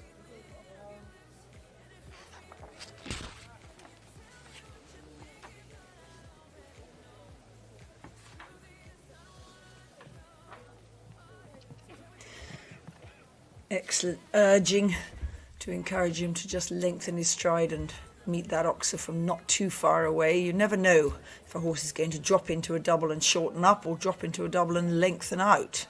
You have to be ready to react. As you're in the air, you get a feeling for what's going to happen when you land.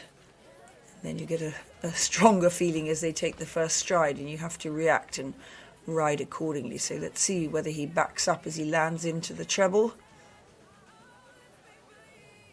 Yeah. Oh, not quite sure what happened there. That was interesting. I need to see that again because I'm not sure if an extra stride didn't go in. Didn't work very well though, so maybe this is a horse that has a little bit of a worry about combinations because he rather showed it at the double, and this happens, you know, you can have an unfortunate run through a combination and it does worry them, and you have quite a bit of training to get it out of their memories. Well done to the last. Los uit België, Seppe Villain, 3 maal in springfout, 12 strafpunten. Tijd staat op 96,97, 5,2 voor tijd. Eindscore 56,6. Well, Coward de la Cour Z. It was 8 jumping 5.2 time. So Coward de la Cour incurs 17.2 penalties from the show jumping and completes on 56.6. Now into the arena. This is a very important round for Tim Lips and Lady Chin van der Modder and Zed. Had a very good dressage on the first day of just 24.5 to lie in 2nd place. But one of the first to go yesterday picked up 14.8 time penalties on the cross country. And interesting, this horse was at the Tokyo Games, and a new ride for Tim Lips. Lady Chin van der Modder van Zed, former rider of Hundong Sung, who rode this horse at the Tokyo Games just a few weeks ago. He's lying in 1st place in the Dutch National Championships, and he's got quite a few fences in hand. 39.3 is his starting score. does not look an easy horse to ride. Not particularly interested in listening to his bit, and can hollow against the hand a little bit, which is not easy. Keeping going on a nice forward rhythm. But again there you could see him hollow, and if he does that through the treble, I don't know whether it'll be easy for the treble to stay up. He may just jump a bit bigger, let's see.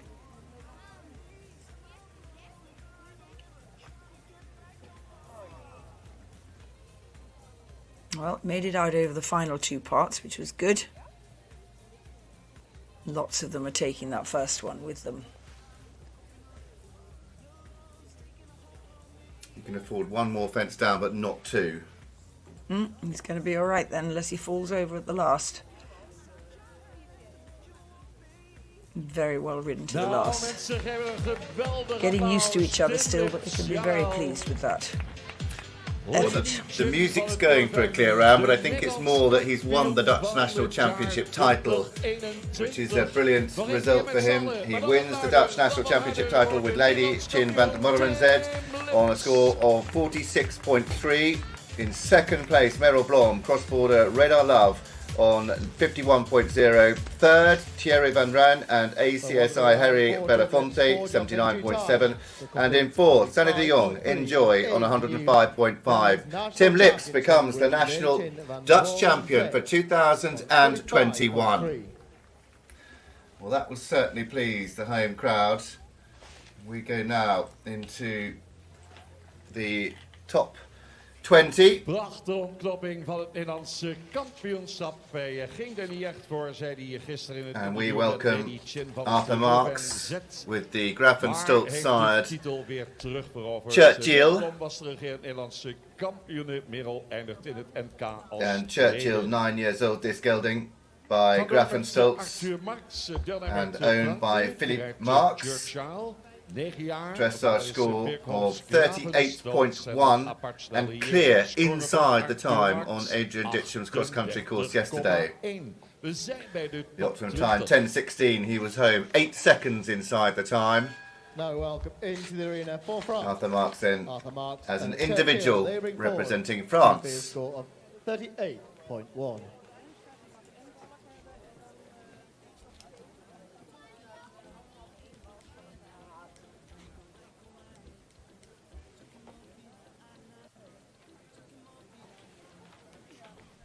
Well, I have to say these horses looking really good in the autumnal Dutch sunshine. And Boekelo celebrating 50 years. It's not an easy time of year because we call it the blackberry time of year. Horses are changing their coats. You don't really want to clip them because they're going to be going out for a holiday more than likely after this, so they want their warm woolies. But sometimes you have to because the fluffy coats become too fluffy. It's also a time of year when particularly mares, the racehorse trainers tell me, don't always feel so well when they're changing their coats. They always rather dread the Prix de l'Arc de Triomphe last weekend for the fillies.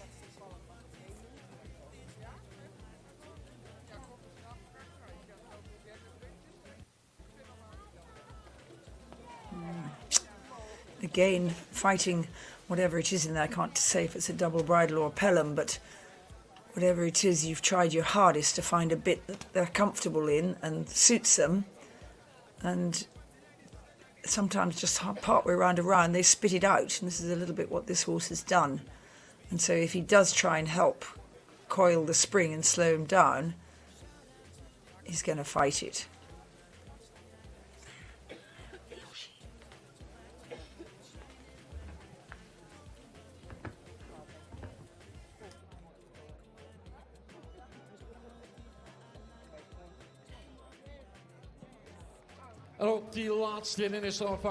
Well, an extremely tactful bit of riding there. Much appreciated. Well, just the two fences down and over the time. The sixth at Oxa at 6, and the last fence goes as well for Arthur Marks and Churchill. And they will complete with their 8 jumping and 1.6 time penalties on a score of 47.7. Maar dames en heren, voor wat betreft de So we're deelnemers die still nu without hebben, gaat Malin the Hansen clear hoort op aan de inside the leiding. time. We still even haven't had 40,1. four faults with the time, Alle deelnemers die which nog must be moeten making the starten, ones kunnen at the dat top, resultaat who are within verbeteren. Korte decimal points of Muzika's, each other, zo dadelijk uit increasingly Duitsland. nervous.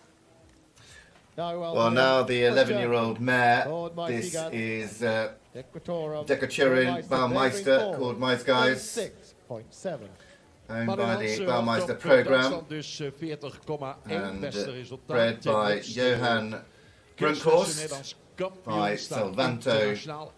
And they bring forward their dressage score, having gone clear inside the time, 5 seconds inside yesterday, and he brings forward his dressage score 36.7. Met decorateur in Decochurin Baumeister for Germany and called Mice Guys. En dan een volbloed in de moederlijn, Americo Vespucci. Scoren na de eerste 2 onderdelen 36,7 en stond dus op een 19e plaats.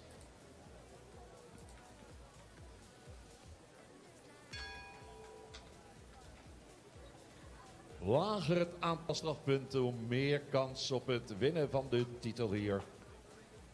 Deze bijzondere jubileumuitvoering, 50 jaar. Het begon allemaal hier in 1971 in Boekelo.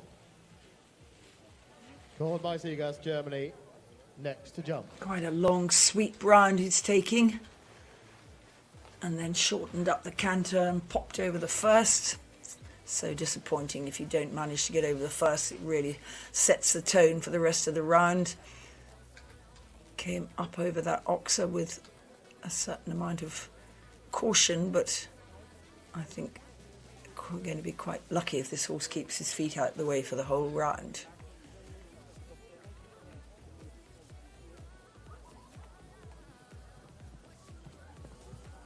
Doing a very, very good job. Cut that corner a little bit.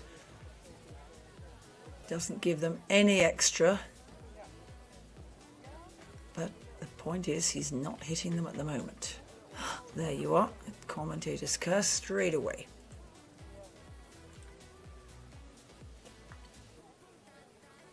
And how much conscience this horse has got will be seen at this treble.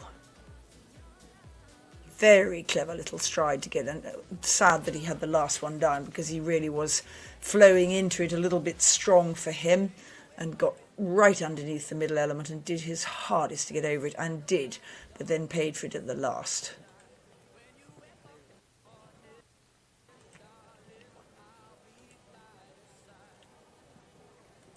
And very nicely with those back legs, kept well out the way at the last. 2 fences down, and actually the very first inside the time allowed. So it's just 8 jumping for called Mice Guys and Decorateur Baumeister. Decorator Baumeister, as it's translated to. Decorateur Baumeister, the mare. Just 2 fences down, but inside the time allowed. 8 to add, they complete on 44.7. Goes into second at the moment, behind Carlitos Quidditch and Marlin Hansen Hotop on 40.1. Well, next into the arena, we've had one very good score. This is one that was first to go on the cross country yesterday, just 1 second over the optimum time of 10:16. Benjamin Massey with Clément de Cacao. And this horse jumps superbly on the cross country, and it was a pleasure to watch, and we both thought actually when he jumped round, oh, the time's going to be very easy to get, and it didn't prove that way. 11 inside the time on the cross country. I think it could still be said to be a little bit too easy to get, because the ground is better than it's ever been at Boekelo, and no deep cornfields, beautiful rolling ground. And I think there is a case for tightening up the time when conditions are perfect and there isn't a hill in sight.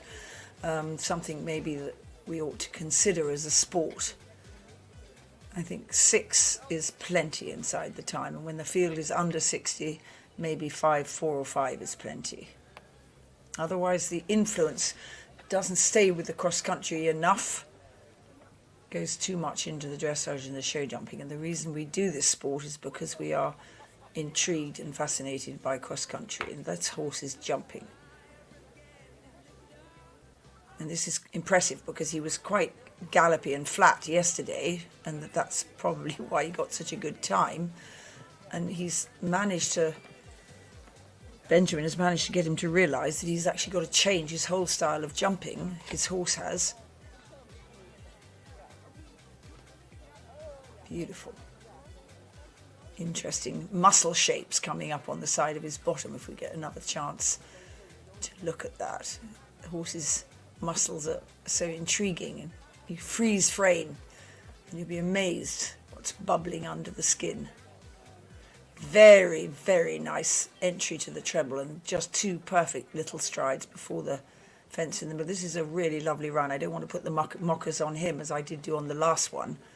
This is beautifully ridden and a lovely partnership between the two. This horse understands exactly what's wanted of him. Oh, well done. Really fell off on the turn after that. And how's the time? I fear it might be a fraction slow. And it was inside the time. No! That is our first one. The 9-year-old mare, 1 second over the time yesterday, and clear on the final day today. And inside the time, Yep. I wonder how much by. That probably isn't revealed. 81.11 was her time. The time allowed 84 seconds, well inside the time. So that's going to give a lot of hope to those people at the hot end, that it is possible to do a really beautiful round, a lovely rhythm, and be careful and not have to take chances to get inside the time, which is what it should be. That is the test. The test isn't to do a jump-off round. So he's achieved it. Benjamin Massey's achieved it quite beautifully. Well, 48th after dressage. He went into 17th place after cross country. He's going to finish no worse than 17th on 36.5. Our first inside the time, so it is achievable. It is doable for sure. As we welcome into the arena the lady that currently lies in 2nd place with her first ride, Carlitos Quidditch K, Marlin Hansen Hot Top, this time with Monsieur Schnabel by Grafenstolz, another one by Grafenstolz, 13-year-old gelding, heraldic in the bloodlines, bred by Gunther Schnabel and owned by Marlin Hansen Hot Top herself. 10 time faults on the cross country added to her dressage of 25.1. She starts in 16th on 35.1. We love this horse named after his breeder, Monsieur Schnabel. Did that go? Yeah. Yeah, it just looked what you might call a little bit of a low jump. Sometimes they get away with just folding themselves over it. Sometimes they don't. These poles are not heavy. The cups are not deep. In the good old days of yesteryear, it was 10 penalties for offence, and you had to really fall through it to have it knocked down. They were really heavy poles and really deep cups. This is not so good, is it? Oh, how disappointing. It just sort of, you felt that was going to happen after the ox had gone. Now you wonder what is going to happen in the treble, because once she gets going, there isn't so much care being taken by... That was good. No, not so lucky there. You just sort of feel that she loves her cross country, but has she got such a conscience for the show jumping? And you also know that she's not old, that she's not yet really strong, and that she may be feeling a bit tired. And that next year she might come out on the last day at Buccleuch and jump quite differently. Well done at the last. Not an easy fence, that. Well, that will drop them down from 16th into about 25th. It drops them down about 9 places so far with Monsieur Schnabel, the 13-year-old gelding, Marlin Hansen Hot Top, with those penalties, very expensive indeed. 20 jumping and 1.6 time faults, 5 fences down and 1.6 time. Still out in the lead, Benjamin Massey. So Benjamin Massey on 36.5 leads for now with Clemaine de Taco on 36.5. We go to Nadia Minda, representing Switzerland, with the 14-year-old gelding by Jarlen Summersong. And this is a lovely horse that she brings forward. Toblerone, not as we said yesterday, we got them mixed up. This is a former ride of Nicole Bezier, who owns this horse. Nadia Minda in the saddle now, bred by Eric Attiger, by Jarlen Summersong. And this is a 14-year-old, and they just added 3.6 times their dressage. They start on 35.1. Jarlen's Summersong was a Olympic horse in Atlanta for Marie-Christine Duroy for France, and then turned into a high-level show jumper, and at the same time breeding all the way along. Originally sired in England by Fleetwater Opposition and Johnny Johnson's stud. So this is a grandson of the original and son of a very, very good horse, Jarlen Summersong. No bit in the mouth. Sometimes they just go much softer and kinder. Without that, maybe they've just had a little bit of a they run away a little bit. Oh dear, run away a little bit in the cross country, and maybe their mouth is a little bit sensitive, so sometimes it's a good plan to take the bit out. But this isn't working as well as she would have hoped.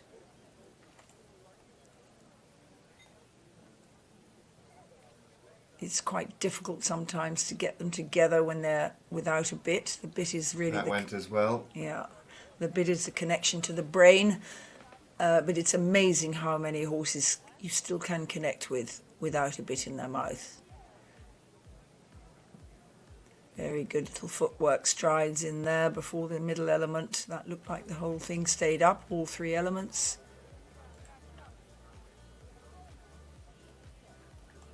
It's getting, I don't want to say it, but it's certainly vastly improved this last half. Whoa, that nearly went, didn't it? Well done. Survived. What's going to happen here? Well done, and that little pull just at the right moment. If he'd had a bit in his mouth, he might not have been so accepting of that little check. He actually produced a really much better jump for it, so good, good.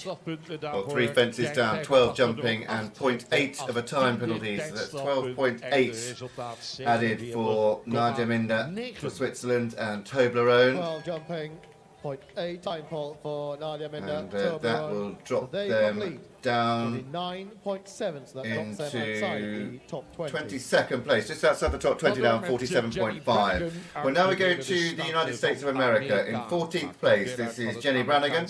Jenny riding FE Lifestyle, owned by Nina and Tim Gardner. This is by Leo von Fellers. FE, the prefix of Fredericks Equestrian, Clayton Fredericks. And his team for the USA. Breeds a lot of, finds a lot of very good horses. They bring forward a score of 32.5, just 1 second over the optimum time on the cross country. So 32.5 is their dressage and cross country score. In 14th place for the United States of America.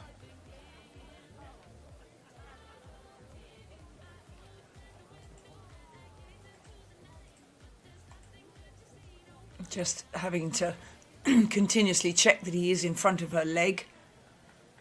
He's jumping reasonably well, but I think he's trying to hang back behind her leg, and she's getting a wiggle on round here, which might actually change things now. He might be a little bit more sensitive to her leg.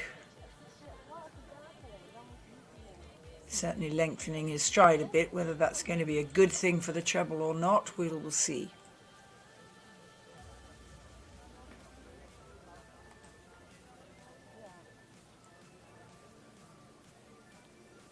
Very good footwork in there. Laid his hind legs on it and it didn't touch it. And again, very good footwork in front of that. He's got a conscience.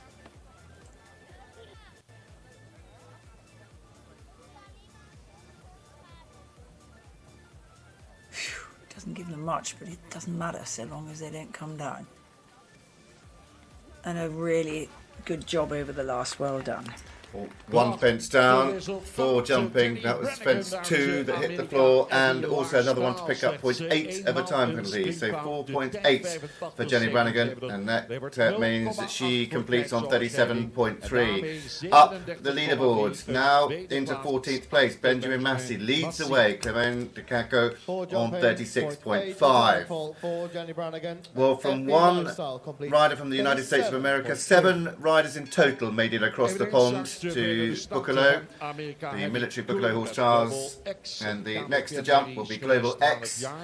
Global X with Hallie Kuhn, owned by Hallie herself, bred by Jin Chen Training Style, a 12-year-old mare by Contador. 32.1. And they bring forwards a score of 32.1, lying in 13th place. This mare gave a great exhibition along with Hallie across country yesterday.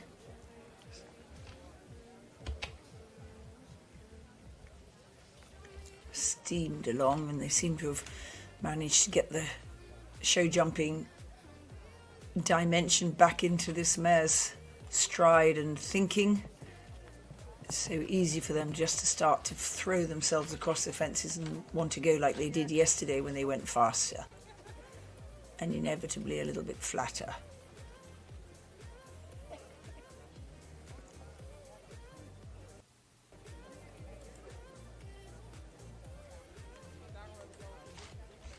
And that line across there does tend to lengthen the horses out, and this is what this test of show jumping is all about, being able to shorten up, lengthen out and stay careful throughout all the gear changes. Well done.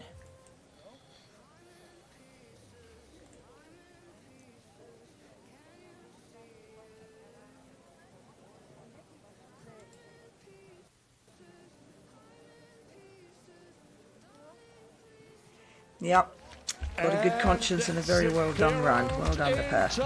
Well, that was a lovely clear round, and inside the time allowed of 84 seconds, and the first rider to complete on their dressage score. We've waited for a number of them. Benjamin Massey was our first clear round, but he did pick up 0.4 of a time penalty on the cross country. Hallie Kuhn, Global X, finished on their dressage score 32.1 and go to the top of the leaderboard. Very, very close at the top though here, and only 1 fence separating the top 6 riders. That is how close it is, and a time fault could mean a shift in placings as well.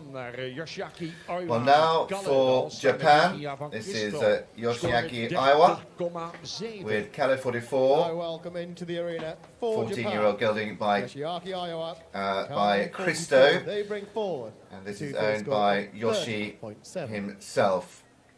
Yoshi Aiwa for Japan, starting on a score of 30.7. He added 4 time penalties to his dressage score, and he starts in 12th. He's flying at that fence. Certainly, if there's a question in Yoshi's mind, on this horse he's taking the long one. And he'll have a good reason to do that. It will also save him a bit of time, but you can't often do it on horses. You take the long stride and they flatten. Then they have the fence down. Oh, it gets up in the air, doesn't it, this one? And he's flying along. He still thinks he's on the cross country.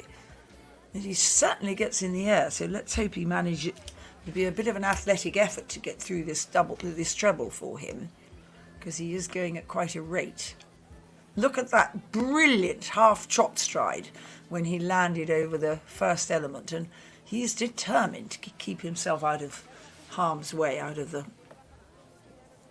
poles.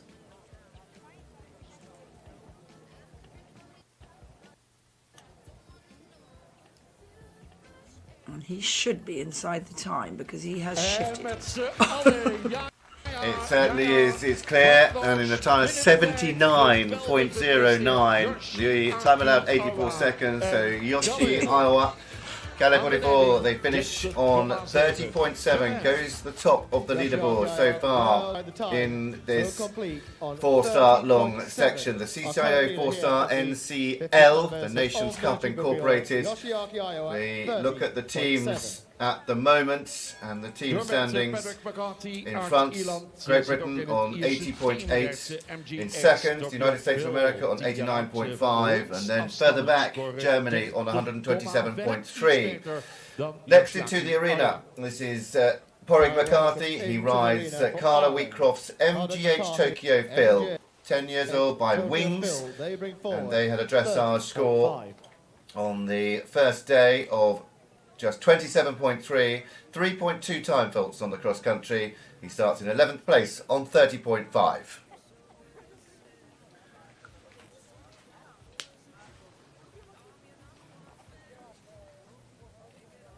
Porrig McCarthy, of course, former top class show jumper turned event rider.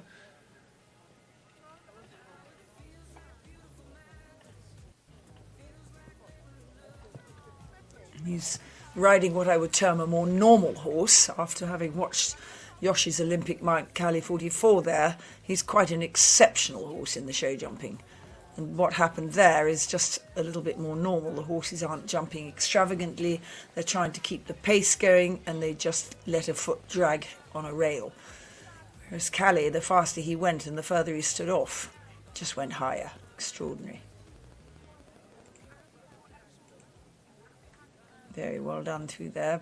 Porrig, spectacular rider. Cross country as well.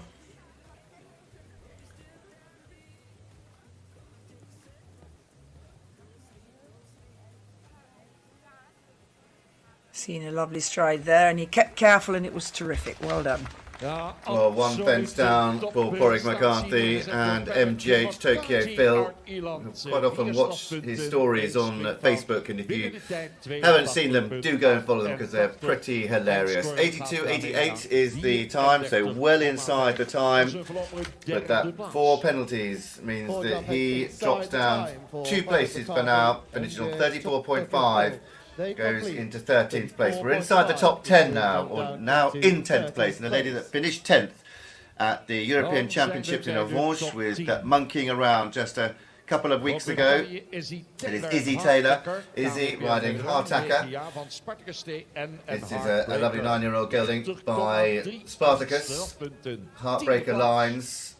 And Hardtacker is owned by Camilla Behrens. In 10th place. Lying in 10th on her dressage score of 30.3. Izzy Taylor for Great Britain.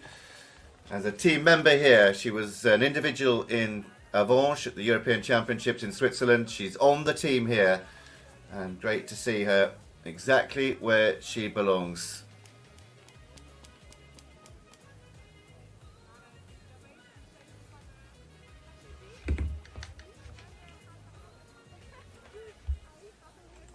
Certainly not hanging about, this pair. Izzy's a very fast cross-country rider. Have to try and cross that economy over into the show jumping, but not lose the height and the carefulness of the jump, which doesn't matter so much across country. Oof, did very well to keep clear at that one. He sort of stepped at that one.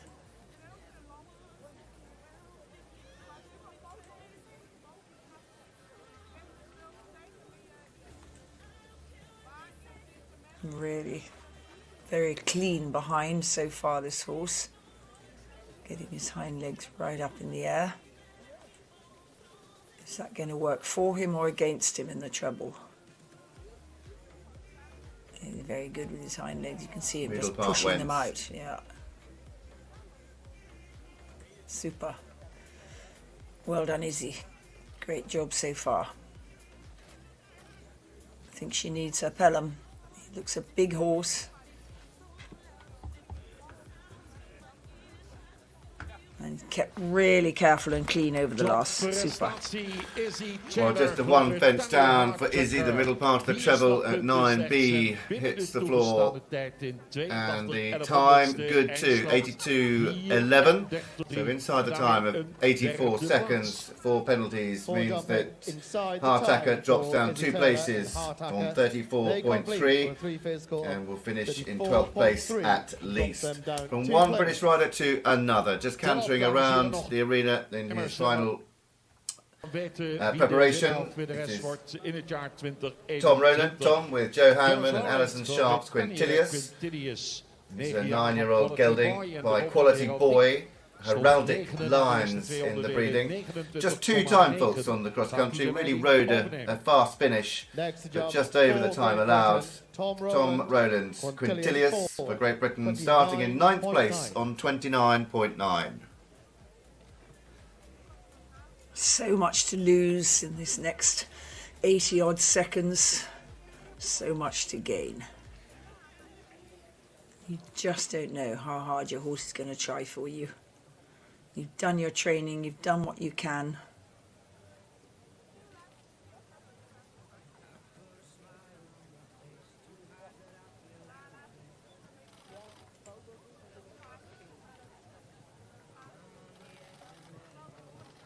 Really getting up in the air over the oxes.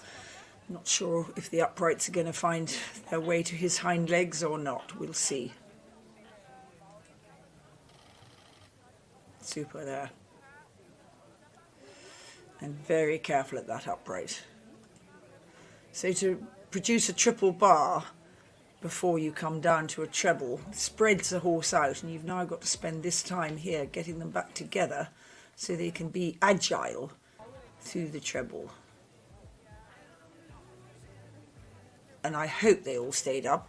Spencer, you might have seen more than I. Yeah. But that looked terrific.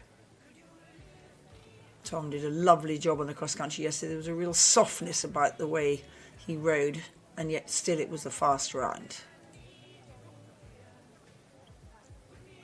Super. Oh, I don't believe it. Where did that come from? I thought that was the most lovely jump. Well, the last goes, and also time faults to add for Quintilius. It's 2 times, so he completes with 6 in the show jumping. The last fence goes and 2 time, finishes on 35.9 and drops him down from 9th into 13th place so far. 1 pole is so costly.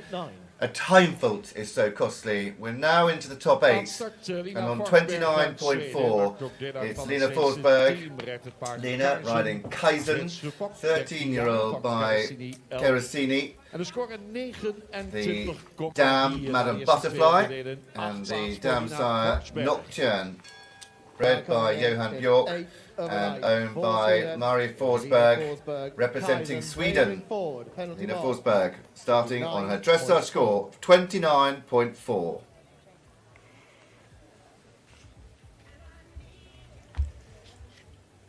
Lena's brother we saw earlier, Christopher, and Lena is a mere 22 years old.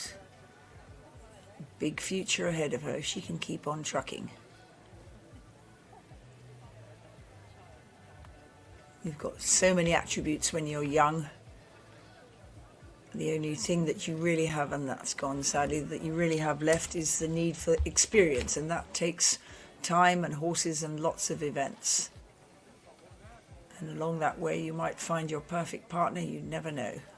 Some people find it very, very young and don't find it again for many, many years. Just finding that horse that works with you chemically, physically. It's quite a big horse.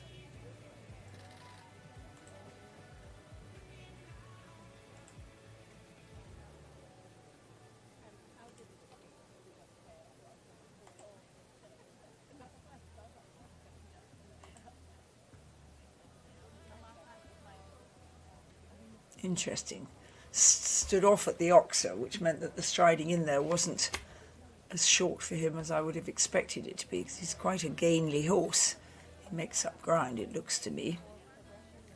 So well handled.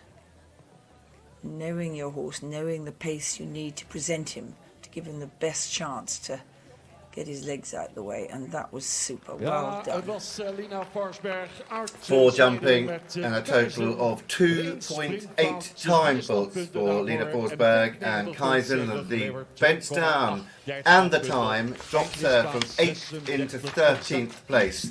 It is Yoshiaki Iowa and Cali 44 that lead the way so far with 7 left to jump. And some changes in the leaderboard with the pressure now mounting. Well, we saw father Andreas Dabowski jump earlier. This is now Alina Dabowski with Barbados 26. 28.5 is her dressage score. And this is a Polish 12-year-old gelding by Moravia. And this is owned by Susanna Dabowski. And her dressage of 28.5, clear inside the time on the cross-country yesterday. They start in 7th place on that score, 28.5 for Germany. Barbados 26, 28.5.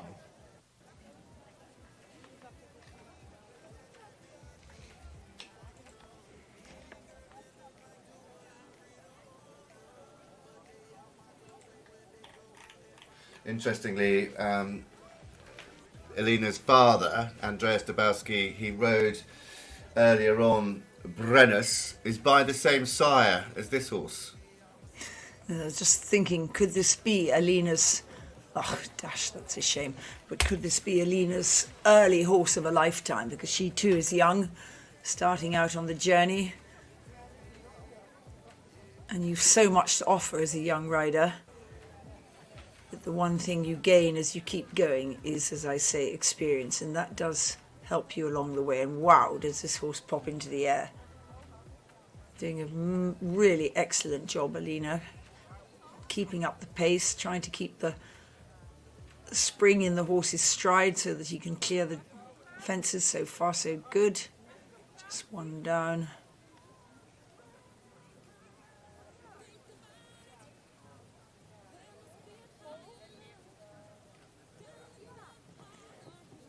I'm going to test you here, Spencer, but can you remember the name of the sire that is... And look at that, Moravia. Right up into the air. Moravia. Moravia. Yeah, Polish. Interesting. Yeah. Polish horse. Both Andreas and Alina's horses by the same side, Polish stallion. But 2 fences down for them, and Alina Dabowski drops from 7th into 14th place with 8 jumping and 0.4 of a time penalty. They complete on 36.9 into the top 6. And of them, 5 of them inside the time, 1 with 2 seconds over the optimum. We start with the United States of America. In 6th place, this is Sydney Elliott. Sydney with QC Diamantaire. Dressage score 26.7. That's the score that she starts on. Not one fence separating the top 6 riders in this class now. 26.7 in 6th place. The American Sydney Elliott with Carol Stevens, QC Diamantaire, 11-year-old by Diarado. Yeah, this horse bred to do this job, and certainly Sydney has started with a tremendous pace, wonderful rhythm. She's quite rightly shortening him up because you can't just gallop into a double, but he's... The first 3 fences are easier because you come off tight turns and that keeps you together. Then that double is off a straight line and he certainly gets in the air. Look at that. And it's almost like interfere with me at your peril, because when she doesn't interfere, he jumps clear, and she quite understandably tried to shorten him up for the double and he just said, can't do that. So what happens here? Comes off a good turn to this. This isn't off a straight line. And they've managed it. But he's got a lovely way of approaching his fences, this horse, and I guess you have to ride him in a whisper, not in a shout.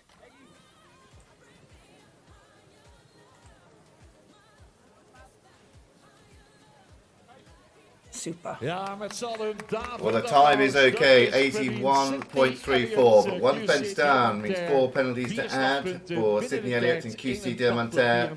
She completes on 30.7, does hold on to her 6th place.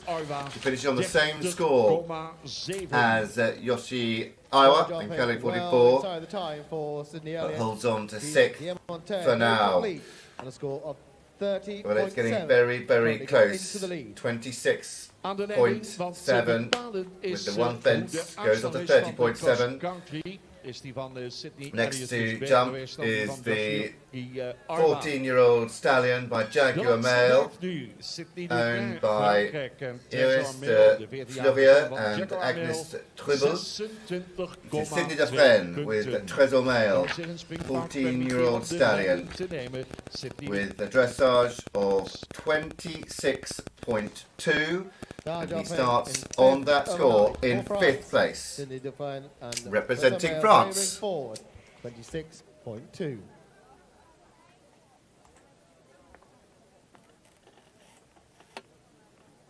Very few stallions come to the very top in eventing, many in dressage, many in show jumping. So it's wonderful to find this Jaguar Male baby, if you like, but not a baby now, he's already 14. Getting towards the top of the tree and still able to be the father of many more to come. I'm not sure whether there's quite enough speed in this round, but the first thing is to keep it careful. And that was a lovely, as was that lovely, just out of his stride. Keeping a lovely rhythm. It might be a little bit, I might be being told a little bit of a lie when I say it might not be fast enough, but we will see. Very clever there to get out over that middle one. Sometimes quite hard to see what horses are going to make the time and what horses aren't. Again, watching the lines they're taking, the economy of distance can make a huge difference, and the best never look like they're in a hurry. Well done. Clear jumping, but 2 seconds over the time. Oh, not very much, is it? 0.8 to add. He moves from his dressage score 26.2 on to 27.0. Holds on to 5th place and will finish in 5th, no worse. A great round there for a very good round for Sydney Dufresne. Holds on to 5th. Not one fence separating the top 5. And they all need to jump clear. This lady, cool under pressure. She rides Cool Park Sarko for Joe and James Lambert. Bred by Michael Burke by Shannondale Sarko St. Gibbon. 9 years old, this gelding. Nicola Wilson, the current European individual champion and team gold from the European Championships in Avange just a few weeks ago. Nicola Wilson for Great Britain and Cool Park Sarko on their dressage score 25.6. Certainly galloping on at the beginning, using the turns to help condense the horse's power. Plenty of power in this horse, but how big is the conscience? Getting a bit low there, and off she goes. Very economic line there. That's what a lot of them didn't do. But now will she pay for it at the Oxer and take the front rail out? Certainly not. The Blenheim winner a few weeks ago. 8 and 9-year-old Blenheim winner, 9 years of age and looking really strong already, looking really mature. A horse that Andrew Nicholson brought out and that Chris Bartle has been very instrumental in helping her. She rides with that slightly longer rein and that lovely plugged-in seat, and weight in her heels, quite short stirrups, beautifully that through went. there. The middle part Did went. it? Yes. Oh, how can you see that and I never can? I thought it was lovely. And this also originally started off his career with Georgia Bale as well, who brings on a lot of young horses, so credit to her too. Indeed. Well done, Georgia. Lovely horse. That is extraordinary that you keep seeing that combination and I don't. and well up over that one, and I would say the time will have made it. Well, that is for jumping 29.6, drops her down 1 place behind Trezelmel and Sydney Defren. Inside the time, no, it was also 0.4 of a time fault as well. She was 1 second over the time. 84.06 is how close it was. 6/100ths of a second over that time. Well, drops her down into 5th place, Nicola Wilson, 4.4. She finished on 30.0. Trezelmel and Sydney Defren top the leaderboard, 27.0. As we now go to the top 3. We've already seen her once before today, Tamra Smith. Tamra with Danito. She was 3rd after dressage. She retained that 3rd place with 2 seconds over the time on the cross country. She starts on 25.5. This 12-year-old by Dancier, owned by Ruth Blay, bred by Herbert Schuett, and they bring forward that score, 25.5 for the United States of America. Tamra Smith, Danito in 3rd.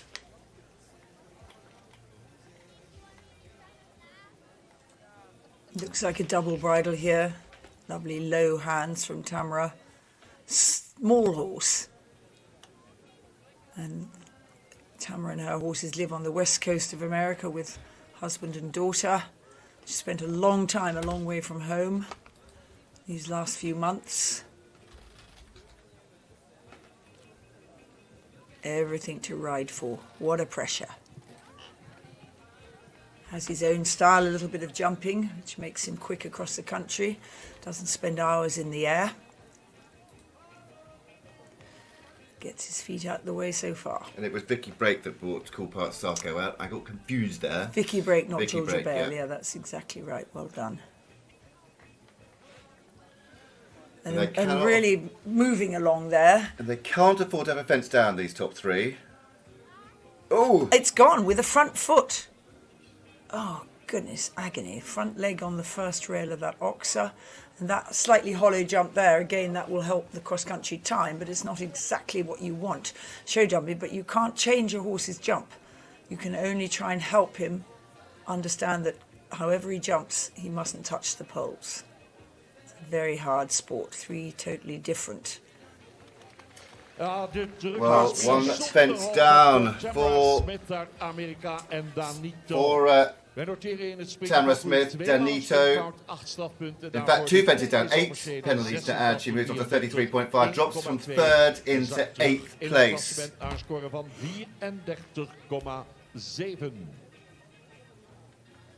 Jumping 1.2 time. And also 1.2 time we had, so 9.2 for Tamra Smith and Danito. They go into 10th place now.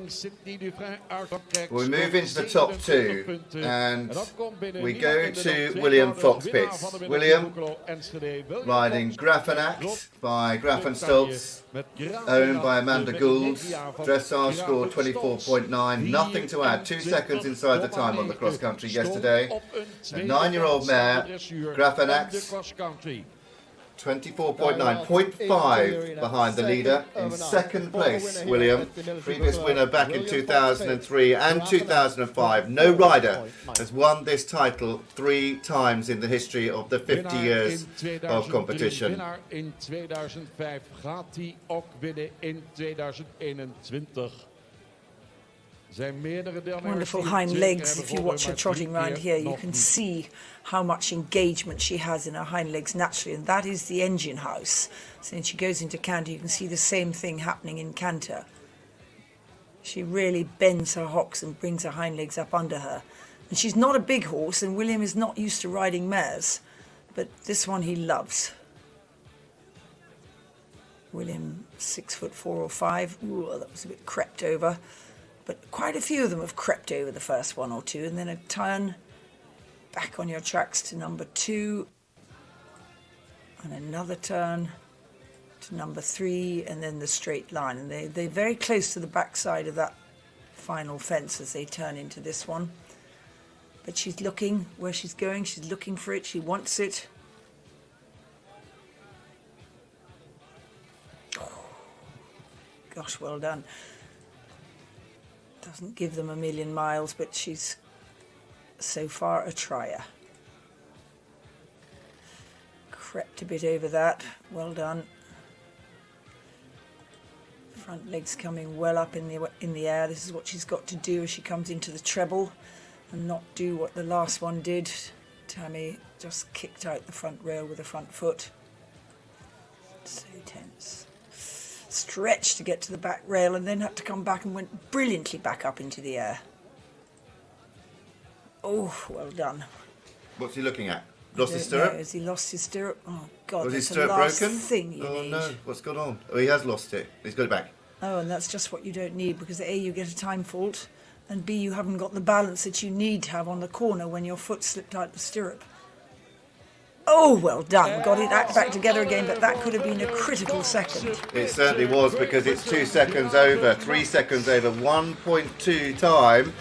Means that William Fox-Pitt completes on 26.1 and he holds on to second place by a hair's breadth, by 0.9. He stays ahead of Sydney Dufresne and Trésor Mail in third now, and second really, because we've got one left to jump, J'adore moi and Sophie Luber, who led the dressage, who led after cross country. William Fox-Pitt, that could have been the 3 seconds he lost on the turn. When something happened, we don't know what happened when he lost his stirrup. But he'll finish in second at least, and it was Ringwood LB that was started off by Georgia Bell. That's where I got confused. I was trying to give Georgia her praise, but she started off Ringwood LB.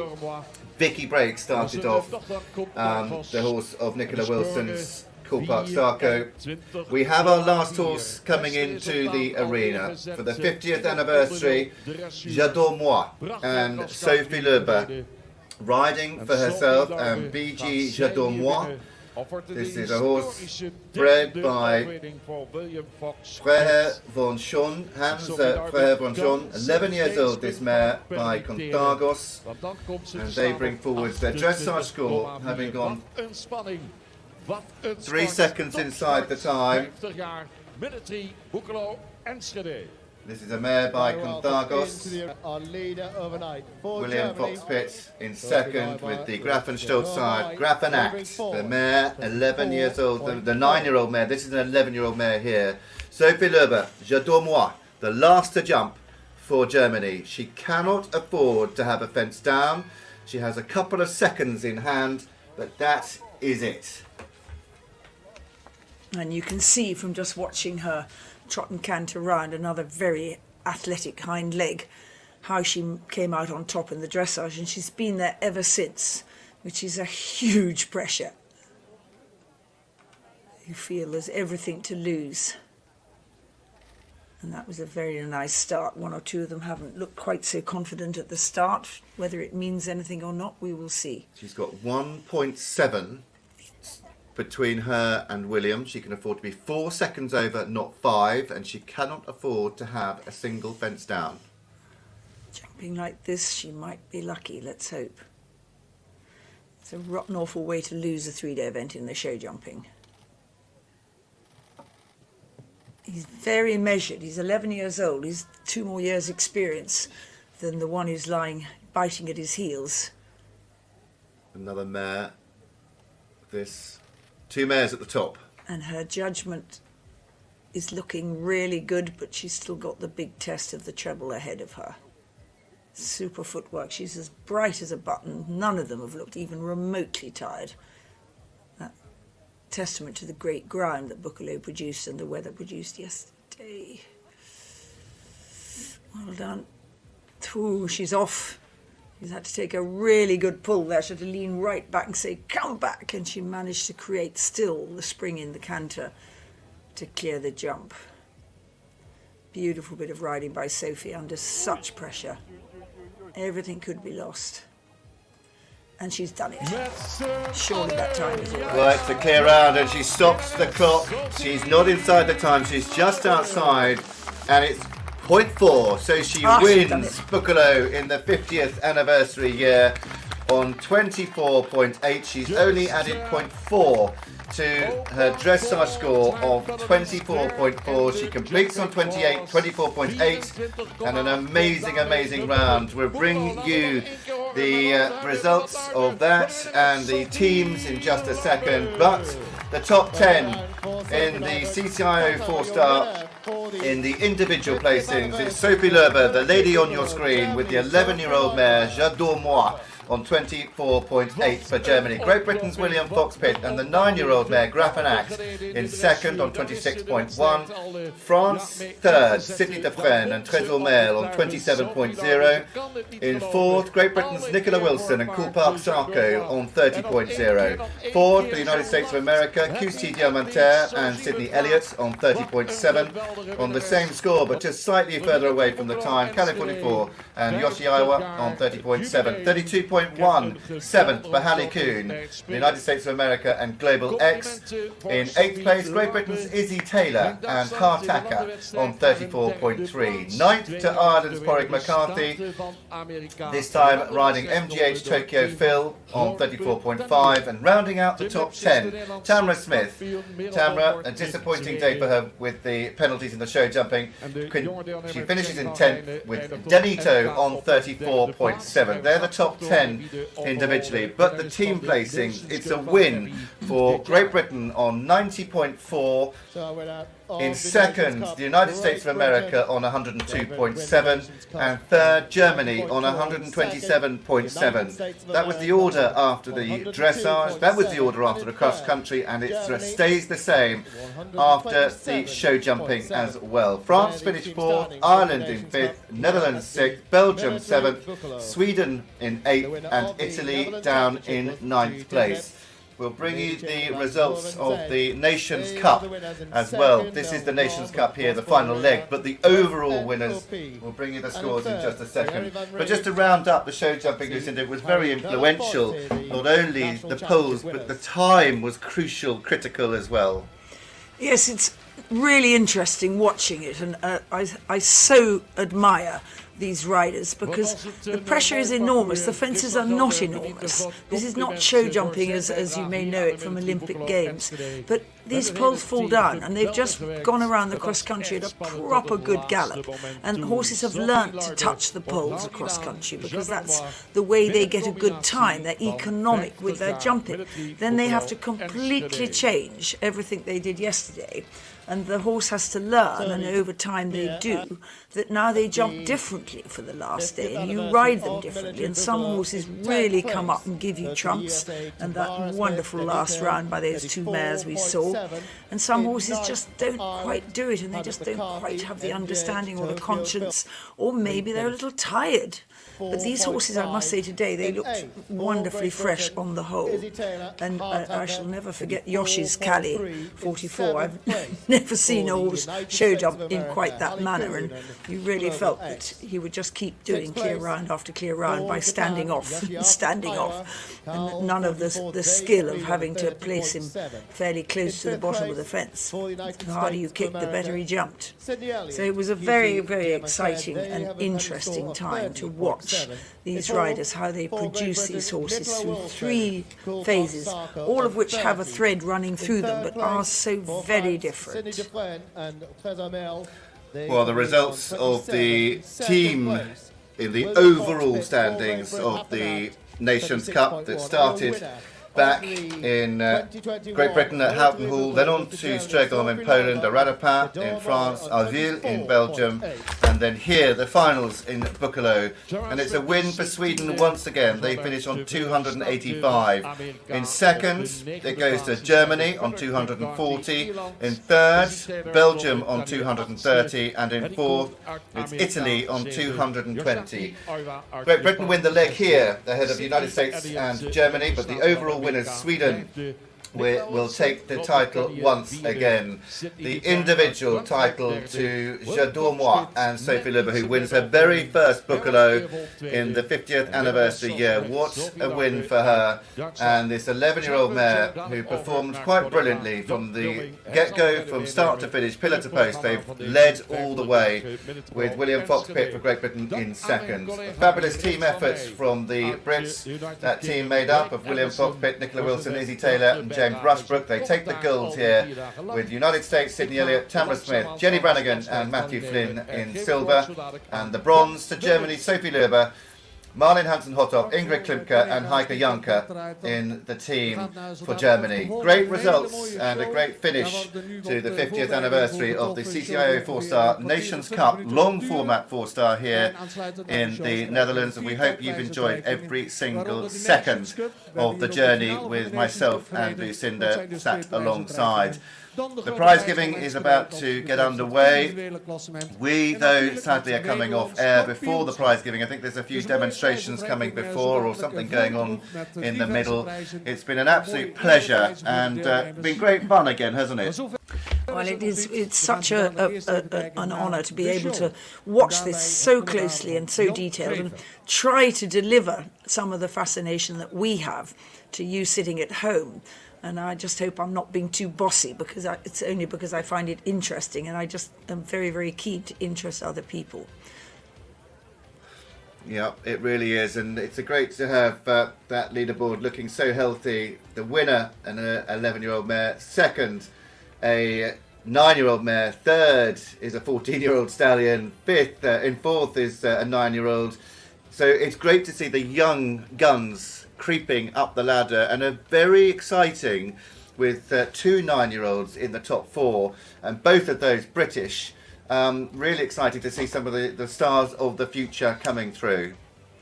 It's wonderful to see that, and I'm particularly thrilled with the younger riders that have done so well. And Sophie has been at it a bit longer. I think she's 34, and it is a game of experience, and it is quite spectacular if somebody manages to come through in an early 20s. In the good old days, you could get through in the earlier part of your life, but now there's so many people that are so good. Well, it has been a pleasure, and it has been an honour, as you say, to watch the last 4 days of competition and commentate with you, Lucinda, on the last 2. But for us, it is all over. The autumnal sun is still shining in the Netherlands, and long may that continue through the afternoon. I'm sure there's going to be a few parties as well. It is a win for Sophie Loewe and Jour d'Ormois, winning her very first Boekelo title. It is a win for the British team on that amazing score, 90.4, ahead of the United States of America. There is, I think, one of these demonstrations that's going on. I think there's literally half an hour, and I know we can talk, but it's a fill for another half an hour, 40 minutes, and I'm sure people will sit and listen to you forever and ever, because you're fascinating to listen to and great to work alongside. It is going to be, though, I think for us, time to sign off. Any final words on the events? Just enormous thanks to Boekelo for getting out of COVID and getting this done, because there was a problem, because Spencer, you were meant to be going over to commentate, and then there was a problem because England were not going to take you back without a 2-week quarantine, so it hasn't been so easy for you to get there. But anyhow, it has been wonderful that it's been held, and oh my goodness, what a 2 years we've all had in every sport, in every walk of life. And just let's hope that normality is beginning to come back onto the horizon. But what is normality? Exactly, absolutely. Well, it's been an absolute pleasure. Thank you very much, everybody, for watching. If you missed any of the action, don't forget you can go back and watch at your leisure on demand. Just search for FEI TV, Clip My Horse, and you can search the archives for any of the event here, and indeed any events that have been covered over the last few weeks. We will be appearing next. Not sure how we're going to do it. We're going to try and work it out. Le Lion d'Angers will be our next competition, so make sure you join us for the Young Horse Championships in France in just a few weeks' time. But from myself, Spencer Stemmy, and my co-coms, star and hero, it is Lucinda Green. Thank you very much for watching. Goodbye. Het ras waar niet zo heel groot wordt. Ze worden niet groter dan 1,60. Dus ze hebben een beetje ponyformaat. Maar zoals je ziet, het paard is wel echt geblokt. Het zijn een beetje van die kleine bodybuilders. En zeker voor ons werk, ze moeten draaien en kort kunnen draaien. Dus het moeten wel hele sterke paarden zijn. En dan merk je ook, ze zijn echt gespierd op de benen, op de billen. Het fijne van een quarter horse is, ze hebben een heel fijn, nuchter karakter. Er zit ver achterin eigenlijk heel veel volbloed. Maar ze hebben een beetje de nuchterheid van een koud bloed. En als je ze wakker maakt, dan zit er echt wel temperament in. En het fijne is, er zit een aan- en een uitknop op. Dus ik kan gas geven en ze snel maken. En daarna is er rust. Nou, wij hebben in de westernsport 15 verschillende onderdelen. En ja, dat is te veel om allemaal te doen op 1 dag. Dus wat ik jullie vandaag een beetje ga laten zien is een beetje, ja, als het ware de Amerikaanse dressuur. En jullie een beetje uitleggen, ja, hoe wij zo'n paard eigenlijk trainen en hoe wij al dat soort dingen eigenlijk doen. Nou, zoals jullie zien, op het moment als bij ons een paard ouder is dan 6 jaar, zijn we verplicht om op 1 hand te rijden. Dus ik mag hem dan nooit meer op 2 handen showen. Dat is ook voor die lasso, ja. En met de koeienonderdelen om die knop vast te houden, anders val je eraf. Dus daar is de uitrusting voor. Nou, ik ga jullie een beetje uitleggen. Quarter horses zijn niet de beste dravers. Ze zijn ook gemaakt voor comfort. Dat wil zeggen, als die cowboy 5 dagen door de prairie heen moet, dan moet hij comfortabel kunnen zitten. Nou, doordat wij die paarden op 1 hand sturen, sturen wij dus eigenlijk niet op het bit. Wij sturen dus eigenlijk veel meer op druk tegen de hals. Dus dat wil zeggen, als ik stuur, ik doe mijn hand naar voren opzij en wij laten weer los. En dat paard moet daar volgen. Dus hier weer, ik doe mijn hand opzij. En ik laat hem weer los en ik wacht tot hij weer eigenlijk ervan af wil. Ik geef weer richting de andere kant op en dat paard moet weer volgen. Dus wij sturen hem eigenlijk, doordat de buitendruk tegen de hals aankomt, leren wij het paard wijken van die hals. Wij willen ook heel veel schoudercontrole. Dat wil dus zeggen dat wij hem continu recht kunnen stellen en weer kunnen sturen. Want als ik op 1 hand te veel stelling erin zet, dan kom ik eigenlijk niet meer recht uit. Wij gebruiken ook veel stemhulp, zithulp. Dus dat wil zeggen, als ik wil niet zeggen dat ik heel de dag tegen mijn paard praat, want dan wordt het ook verwarrend. Maar op het moment als ik bijvoorbeeld easy zeg, dan moet hij dus terug naar stap. Stap of van galop terug naar draf. En dan hebben wij ook nog een hele goede rem. Op het moment als ik ho zeg, moet hij dus acuut stilstaan. En dat doen wij dus niet op de hand. Dat doen wij puur op zit. Op het moment dat ik ga stoppen, duw ik mijn benen naar voren, ik zak in mijn bovenlijf en ik zeg ho. En ik doe eigenlijk niks met die hand. Nou kan ik dat vandaag wat slechter laten zien, want deze bodem is voor ons niet heel geweldig. We hebben liever een zandbodem. Maar, op het moment dat ik dus ga stoppen, zie je, ik doe niks met die hand. Puur zit en stem. We gaan eens even een beetje meer tempo geven, hè. Nou, moet even een beetje zoeken, hè, tussen die sprongen door. Kijk, wij hebben ook veel tempowisseling. Dat wil dus zeggen, wij rijden grote, snelle cirkels en kleine, langzame cirkels. Wij willen ook zo min mogelijk daarvoor er eigenlijk aan zitten. Hij is vandaag een beetje aan het zoeken door langs welke sprong we af moeten. Dat is het enige waar die quarters niet zo heel goed zijn, springen. Kijk, nou gaan we eens een beetje gas geven. Alles wat wij vragen aan een paard willen wij een reactie hebben. Dus dat wil zeggen, als ik nou gas ga geven, dan klik ik en dan moet hij weg. Die klik betekent iets. Dat wil zeggen, ik kan wel klikken, maar als er dan niks gebeurt, heeft het geen nut om te klikken. Ik doe niks met mijn benen. Hier moeten we even tussendoor. Easy. En dan komt hij dus ook weer terug op die stemhulp. Je ziet ook als wij die paarden sturen, we hebben hem losjes voor. Ik doe hier eigenlijk niks als heel licht die teugeldruk tegen die hals aanleggen. En ik laat dat paard ook een fout maken. Dat wil zeggen, ik laat hem daar een keer weglopen. En dan zeg ik, nee, ik wil naar binnen. Dus ik overcorrigeer hem eigenlijk wat.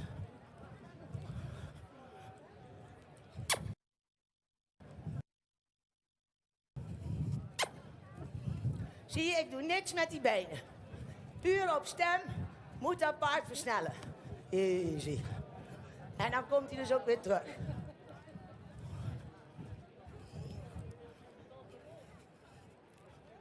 Oh. En de ho, heel belangrijk, de rembons.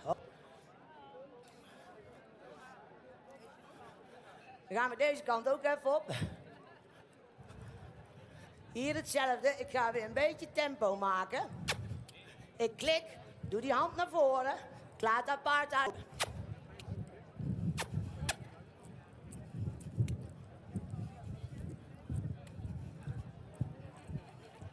Easy.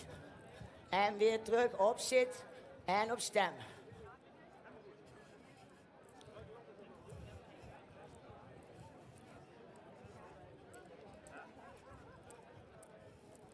Oh. Kijk, de hoofdbond is wel altijd heel belangrijk. Hele goede noodrem. Normaal voor het stoppen hebben wij bij die paarden ietsjes langer ijzer eronder. Dat zorgt ervoor dat die paarden kunnen glijden. En daarom kan ik dus ook geen hand gebruiken, want dan gaat dat voorbeen terug. En die paarden moeten ruimte hebben achter. Ik kan dat hier slecht demonstreren, want die bodem is voor ons echt finesse. Want wij hebben het liefst gewoon een zandbodem en een achterbergbodem is verend. Dus als ik dan ga stoppen, dan krijgt hij alleen maar klap op zijn knieën. En ik wil absoluut geen blessures. Wij hebben geen blessures, alleen wij hebben heel veel, je moet bij ons heel veel je verstand gebruiken in onze sport. Dat wil dus zeggen, als ik een slechte bodem heb, moet ik niet gaan stoppen. Want dat gaat gewoon niet. En wat natuurlijk heel belangrijk is, je paard goed op en goed opwarmen.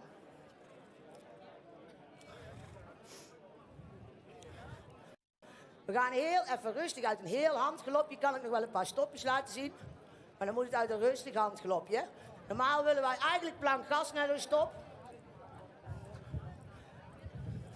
Nou, dat is hetzelfde als wij stoppen ook. Easy jongen, hij denkt ik wil wel harder, maar dat gaan we niet doen vandaag.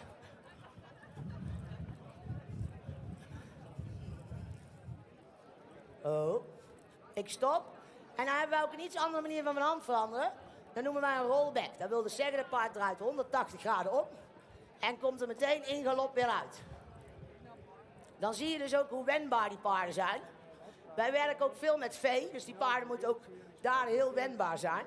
Oh.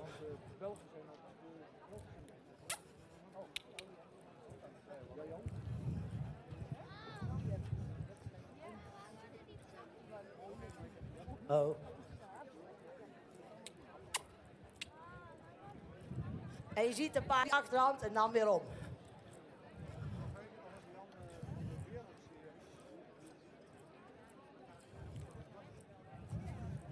Oh.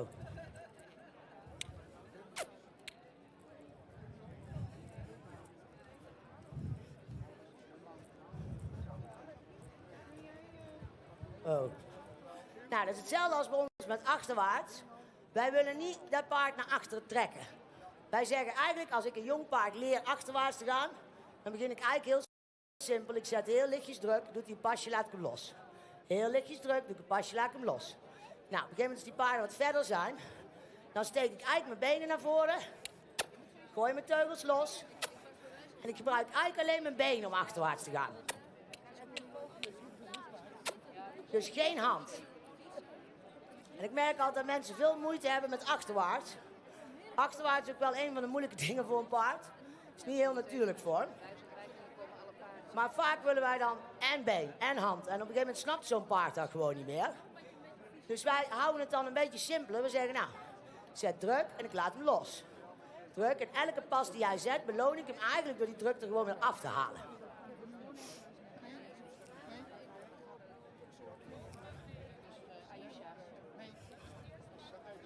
Nou hebben wij nog de spins. En de spins daar houdt in. De paard gaat 360 graden blijft hij draaien. Om zijn achterhand. Het is eigenlijk een pirouette, maar dan veel sneller. Nou, hetzelfde in zo'n spin. Oh. Ik zet die hand lichtjes opzij, doe bijna niks mee.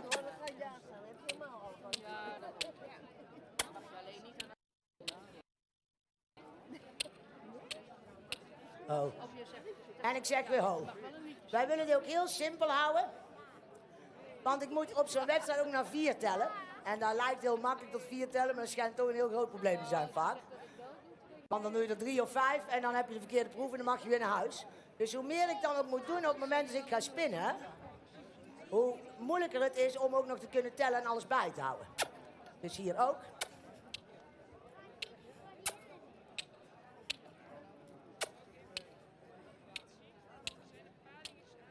Oh. En ho is weer ho. Dan ga ik jullie even laten zien hoe fijn zo'n paard ooit.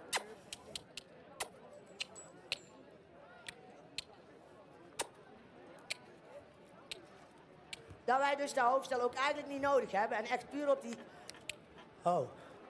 op die druk van die hals dus rijden. Oh.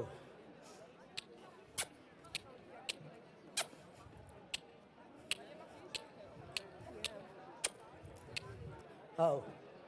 Nou, dan zie je eigenlijk hetzelfde. Als ik nou gewoon weer ho zeg. Oh. En ik ga zitten. Gaat dat paard dus ook weer terug. En dat is dus ook wat wij willen. Wij sturen, en nou kun je dus ook zien als bij onze paard dus eigenlijk wedstrijd klaar is, kunnen wij hem eigenlijk gewoon op die nekhulp eigenlijk sturen. En eigenlijk nog niet eens zozeer op het bit. Oh.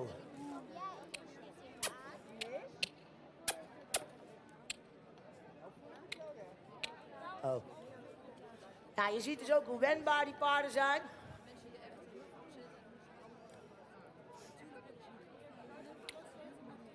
Oh.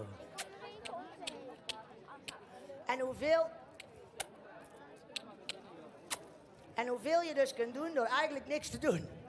Oh.